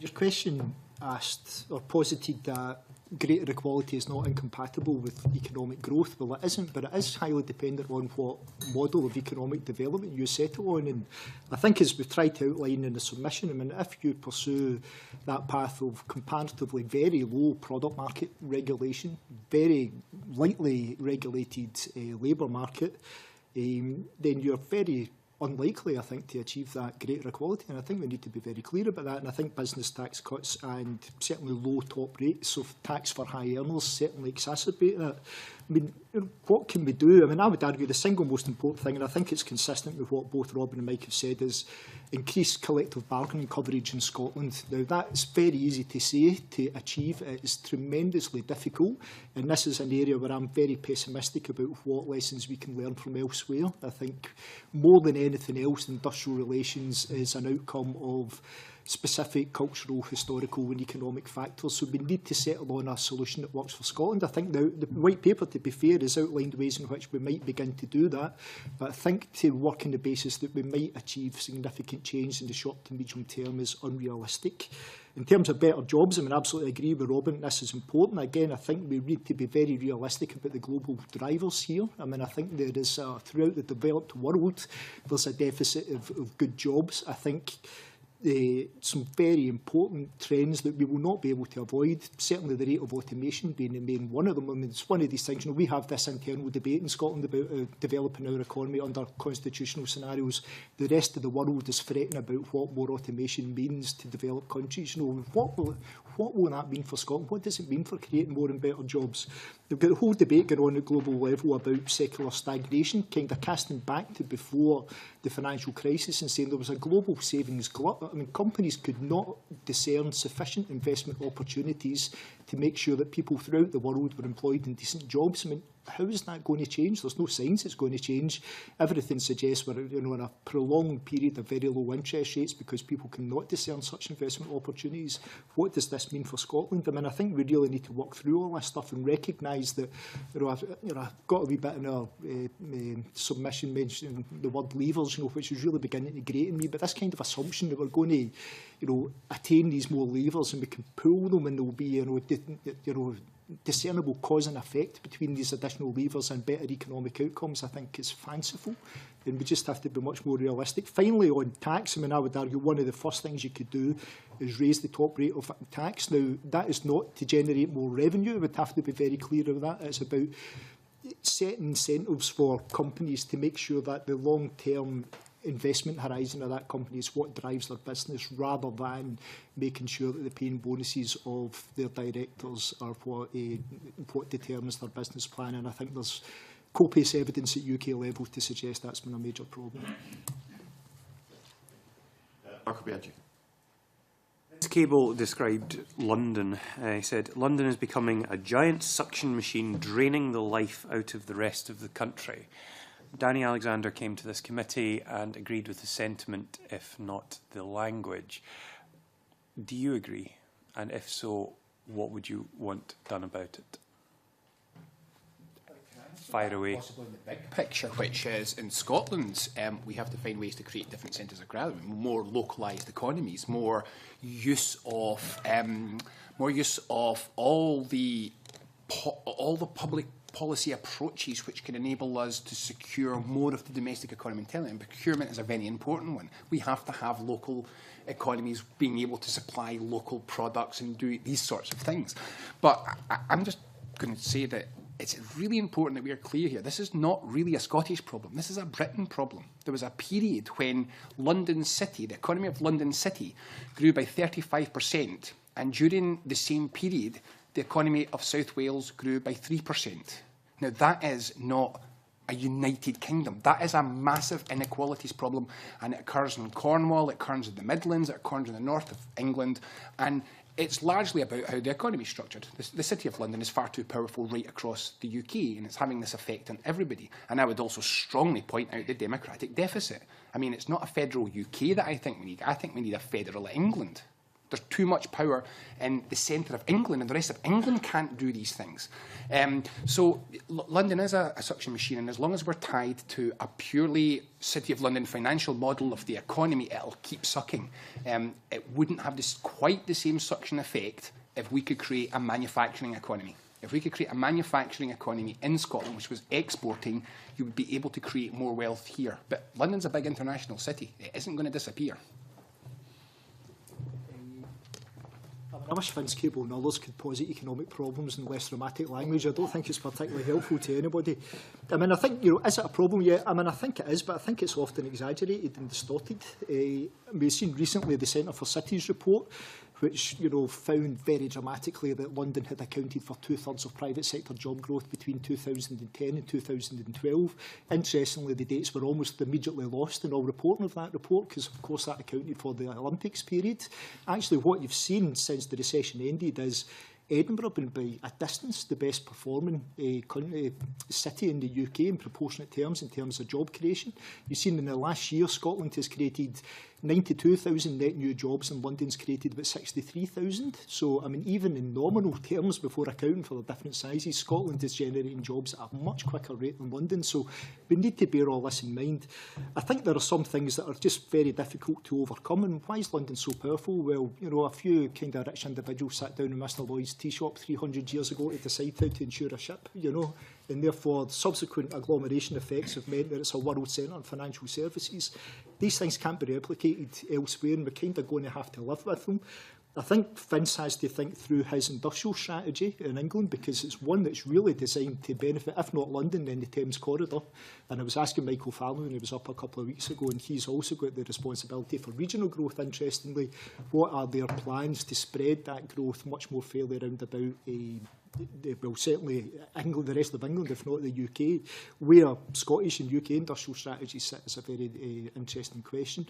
Robin was absolutely right to raise the issue about, in Scotland, geographical spread of economic activity. I don't think the policies of this administration or its predecessors under devolution have really cracked this nut, you know, and I think we kind of have to live with the fact that if you're in East Ayrshire, then the two priorities at the moment of connecting to the Scottish Government's key sectors and growing indigenous small businesses are not really going to work for you. You know, the debate should be much more around how do we make that economic activity that is going to reside in that area no matter what, so utilities, retail banking, supermarkets, etc. How can we make that activity much more valuable to the local economy? And that is really important but tremendously difficult. It's something we're actually talking in great detail about to the Scottish Government at this moment in time. Thank you. Good afternoon. Can I firstly say I was kind of disappointed that Stephen imagined that with the 3% corporation tax system that we're going to adopt the same collection system as currently resides elsewhere. I'm sure we'd be a lot more assertive about collecting what's due. And also he made a very good point about the banking system. I mean, nobody talks about Barclays Bank, which is an English bank, being bailed out by interests in America and Qatar. So I endorse his comments about raising that. I ran 8 companies in Europe, and was and one of them was in Denmark, which serviced the Nordic companies. And I'm a bit concerned that we talk about high wage. You know, everything's going to be resolved by high wage. High wage, high productivity, I support, right, because we have to be globally competitive. One of the things I didn't discern, while we talked about Blair in terms of board representation in the Nordic countries, or indeed the supervisory and management board set up in Germany, which are certainly constructive, I didn't see anything that suggested, other than the mention of cooperative, I think once, where equity participation might generate the kind of productivity and guarantees going forward. One of the things I did before I came here was doing company turnarounds, and insisted that in each of the companies that shares were handed out and allotted to longer-term employees. And in one case, the company, one manufacturing company, grew by 300%, largely in the back of the interest and the involvement in the decision-making. What are your views on equity participation by employees? Say that one of the things that's really important is what I would call anchoring strategies. One of the difficulties that we've had in the UK is that the UK is not particularly strong at seeing protection of ownership in economy as being a key economic aim. Other countries are much stronger than that. And what we've seen quite a bit in Scotland is we develop a strong industry sector, and it is equity bought out. So, for example, that disposable contact lenses were developed in Scotland. They were manufactured in Scotland. They were creating 1,000 jobs in Livingston. They're now creating many, many more jobs than that in Vermont, because the entire company and its intellectual property was bought up and exported. Now, one of the advantages, I'd said earlier on that we need much more diversity of company. Now, that's including mutuals, cooperatives, employee-owned, as well as smaller businesses, collective ownership and so on. That balance is much better for the economy. And one of the key things about employee equity, or indeed, I mean, what we might imagine is incredibly radical. There are some companies in Germany who have the local community have a right to put members on their board of governors. So you have this long-term interest where the company's long-term interest is to build, the employee's long-term interest is to help the company build, the community's long-term interest is to keep the employment in the country. And that anchoring strategy means that you don't lose those big industries when they go. Now, that could be, if we're using finance, you could have equity finance so that a national investment bank encourages industries to develop in Scotland. Employee governance does that automatically. Employees are not interested in equity sale because they lose their jobs. So it also has, if you're on a board of governors and the company is sold and you're only there as a representative, you're not a shareholder, then all that happens is the company goes. So there are... Sorry. What I'm talking about is you have the combination of the Blair type arrangement or the German type arrangement and with shareholder representatives. And if employees are employees as shareholders having an equity in the company, then they have a say and will have a say, and one would hope have the tuppence, we'll certainly have the tuppence worth with regard to whether or not a company is sold, or how it progresses, or how it diversifies. That's what I'm talking about. All I'm suggesting is there's not a single model which is going to save us. We have to have a much more balanced economy, and some companies will not have employee ownership, but will have employee governance. Other companies will have employee ownership. In other cases, it might be slightly different. What we're seeing is we need an ecosystem which has more anchoring and supporting of companies building up in Scotland, and employee ownership and employee governance are two of the tools that we can use for that. Absolutely. Okay. Can I just, sorry, Mr. Buddy, can I say we're getting a little bit off the topic of Scotland's constitutional future, which is really what we're talking about. Industrial democracy in Scotland. Okay, well, if we could have questions. It's the whole structure of the industrial and commercial base. I wonder if I can ask, if I pass to Stephen and ask, what would be the implications for trade unions if you had employee equity participation in a Scotland post-2014? In terms of being involved in the companies that they, very actively involved in the companies that they participate in. It depends what that company is like, and it depends what it's trying to achieve through that scheme. I could bring in a series of my colleagues from the STVC General Council whose companies have operated such schemes, and they've not been serious, really. It's been a supplement to wages. One of my colleagues tells us they work at a large chemical plant and the workers, own shares. And as the year end, there was a massive queue outside the office as they all queued to cash in their shares, because it was never really about ownership and employee engagement in that company. It was just about supplementing wages. So, if there's... I'm talking about proper shareholders agreements. Yeah, absolutely. But very often with these, there's a degree of cynicism amongst our members because they've been through these schemes that have not been serious in the past. If it is a company that's engaging with its employees, if it's involving them in the board, if it's establishing European-type works councils, if it's genuinely engaging them in the future of the company and it's running that kind of equity share scheme, I'm sure our people would be absolutely happy about that. I'm not entirely convinced that that necessarily becomes a more relevant option under independence than it does at this moment in time. But can you just come back? Last question. And again, I'm talking about Scotland post-2014. In terms of high wage, nobody mentioned high productivity. We live in a very globally competitive world. And of course, what we want to do is maintain and achieve and maintain full employment. How do you address that in terms of making sure that we're competitive yet have a high wage? And I added high productivity, but high wage economy. It's about productivity. Where you're exporting, you have to be exporting. The idea of smart specialisation, the thing that we can do better than them, we do to a high quality and you compete. But if you look again at the full range of the economy, a lot of jobs are not in competition with international competitors. They're local jobs in retail and various other areas. And one of the things which I think is very telling is that you can move to that higher wage economy and it affects all parts of the economy. So if you look again at the Germanic countries, the Nordic countries, there somebody in retail is much more likely to be a manager of a section of the shop. So what you have is higher skilled jobs right across the economy, where rather than having one centralised manager and then a whole bunch of people who are just drones putting things on shelves or operating tills, you upskill the nature of these economies, so you have people who are actually managing parts of that shop. To give an example of how higher skill, higher wage can percolate beyond only the high skill, high productivity manufacturing sector. So it's about productivity. It would be crazy for Scotland to think that we can get to a high wage economy doing what we're currently doing. We have to do something different if we want to get to a high wage economy. So it's not just about taking the jobs we have and paying more. That would just cause inflation and massive economic inefficiency. It's about rebalancing the economy in a way that first of all puts more productive high skill elements into it, and then that helps to build and in effect drag up the rest of the economy and improve the assumption. Competition works two ways.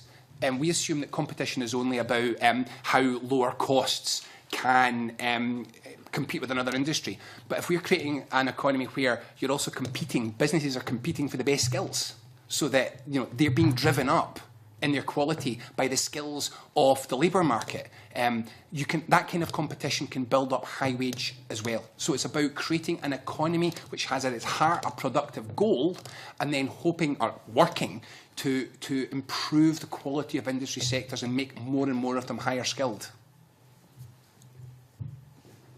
Okay, one very last question.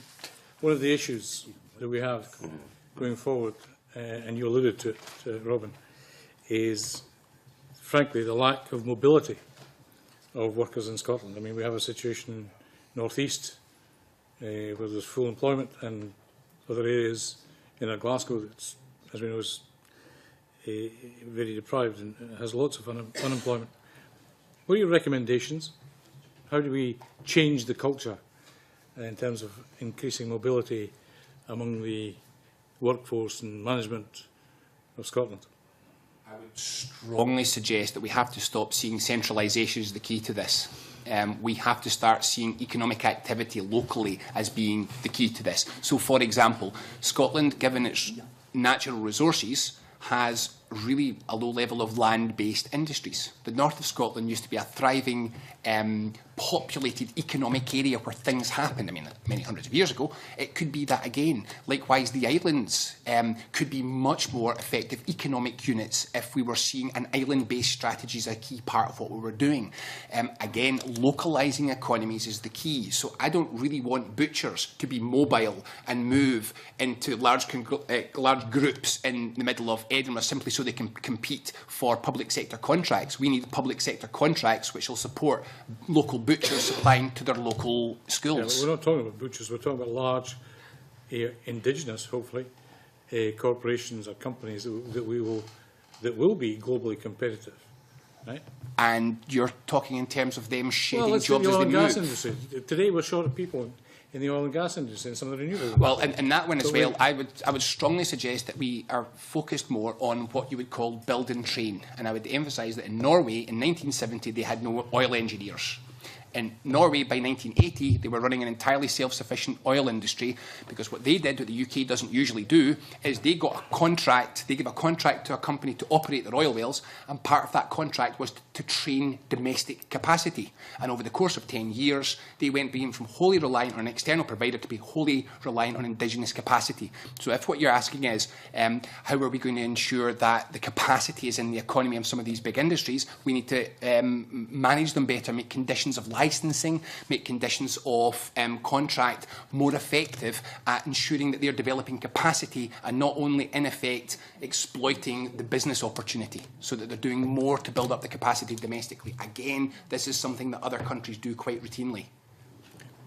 Thank you. You want to add something? Yeah, as far as I understand your question, I mean, you're asking how we match up better within Scotland labour supply and demand.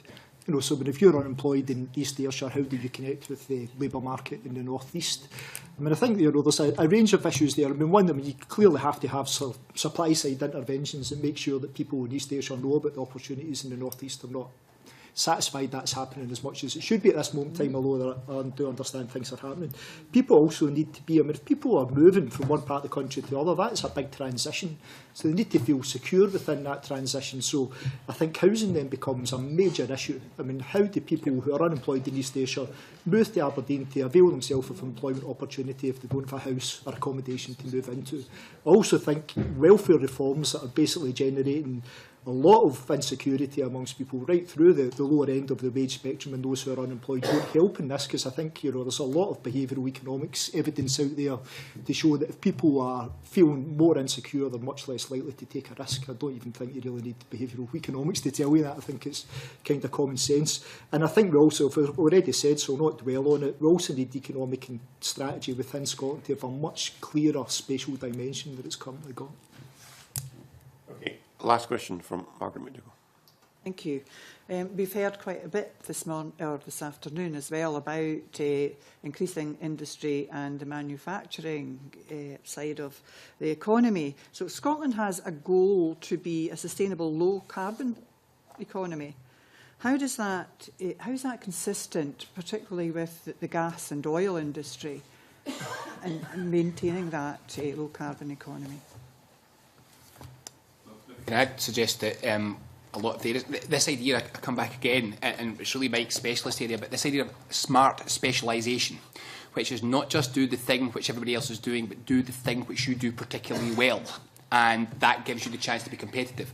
And some of the smart specialisations that Scotland should be pursuing are precisely in renewable energy technologies. So one of the obvious cases where we could perhaps be seeking to build much more enterprise and capacity is in hydrogen battery. Hydrogen battery, a lot of the research and development expertise globally in hydrogen batteries, a fair chunk in Scotland. We have people who are actually quite good at this, and we have a number of different potential opportunities to develop an industry sector like that. So if we do take a smart specialisation strategy, then I'm personally in favour of saying, well, let's have some degree of, if I can call it, a moral element. I would like to see a smart specialisation strategy that moves Scotland towards more green technologies and more sustainable economic activity. Likewise, I personally would like to see a smart specialisation that saw us less reliant on defence. I morally don't think that making bombs and guns is really what I'd like to base my economy on in a long period. So diversification strategy would say, actually, no, let's have some degree of collective moral view in what kind of economy we want to build. And I'd like to see it being a productive, positive, global, low-carbon economy is what I'd like to see it doing. Oil and gas is not, I mean, it's important to Scotland, but it's not really Scotland's future. Scotland's future really is in whether we can get our very high-skilled workforce to be working in very high-skilled economy. That's really the big challenge for Scotland's future. Oil and gas is a transitionary thing which will help us as we go through, but that's not really Scotland's future. Professor Johnson. Yeah, agreed. Making better use of our world-class universities, looking at oil and gas not just in terms of burning hydrocarbons, but what are the other uses and so forth. Scotland's very rich and very diverse in its natural resources. There is no essential need why it has to be a high carbon future we're looking to, and using that ingenuity for ways that the world has to change, looking to our existing strengths here and building upon them. It's a category issue here. When we speak about manufacturing, we're not talking about oil and gas, and we tend to talk about that under energy. Although chemicals, which actually flows from oil and gas, we would talk about as manufacturing. I mean, I see no inconsistency with wanting to grow the manufacturing sector and sustainable development goals. I think there's absolutely no reason. There's already a lot of work going on in Scotland through a range of agencies to try and make sure that our manufacturers and service industries as well are as sufficient as they possibly be in terms of emissions, and I see no reason why that shouldn't carry on. I think, again, I know Mike's getting frustrated and me being pessimistic everywhere we go at these kind of events, but it's really important, I think, to be realistic about what's achievable in terms of manufacturing. I mean, the rate of productivity growth is such that even if you increase manufacturing's share of economic output, you're really unlikely to see a surge in manufacturing employment in Scotland, and I think we need to be clear with that and work with that. I also think, it's no accident that the UK's, I'm not entirely sure of the figures, but certainly the UK's biggest manufacturing sector is food processing, because it tends to be low skill, low pay. So again, we can all get a wee bit lazy assuming that manufacturing necessarily means higher wages. Clearly that industry continues to be competitive from its UK base because it's pursuing cost minimisation strategies to global competitiveness. That will not work with other industries in which we're seeking to be competitive in. How do we change that economic model from the one we describe in the submission to one that works for manufacturing and the rest of the economy? And this is difficult long-term stuff, and it's not one that lends itself to a snappy response to a question in this session, unfortunately. I mean, we've published over the last 6 years, two very lengthy discussion documents on how manufacturing can be grown in Scotland. But, even if government was to be very effective at all levels in implementing what we're calling for in those papers, we still have to recognise that this is a long-term struggle. Thank you. Right. Okay, thank you very much. I think we have to call it a day at that. It's been a long session, but I think that just demonstrates how fascinating some of these concepts are. So thank you all for coming along. We're now going to go into private session. The members should just stay in their seats just for a couple of minutes. That would be very helpful, and let our witnesses leave.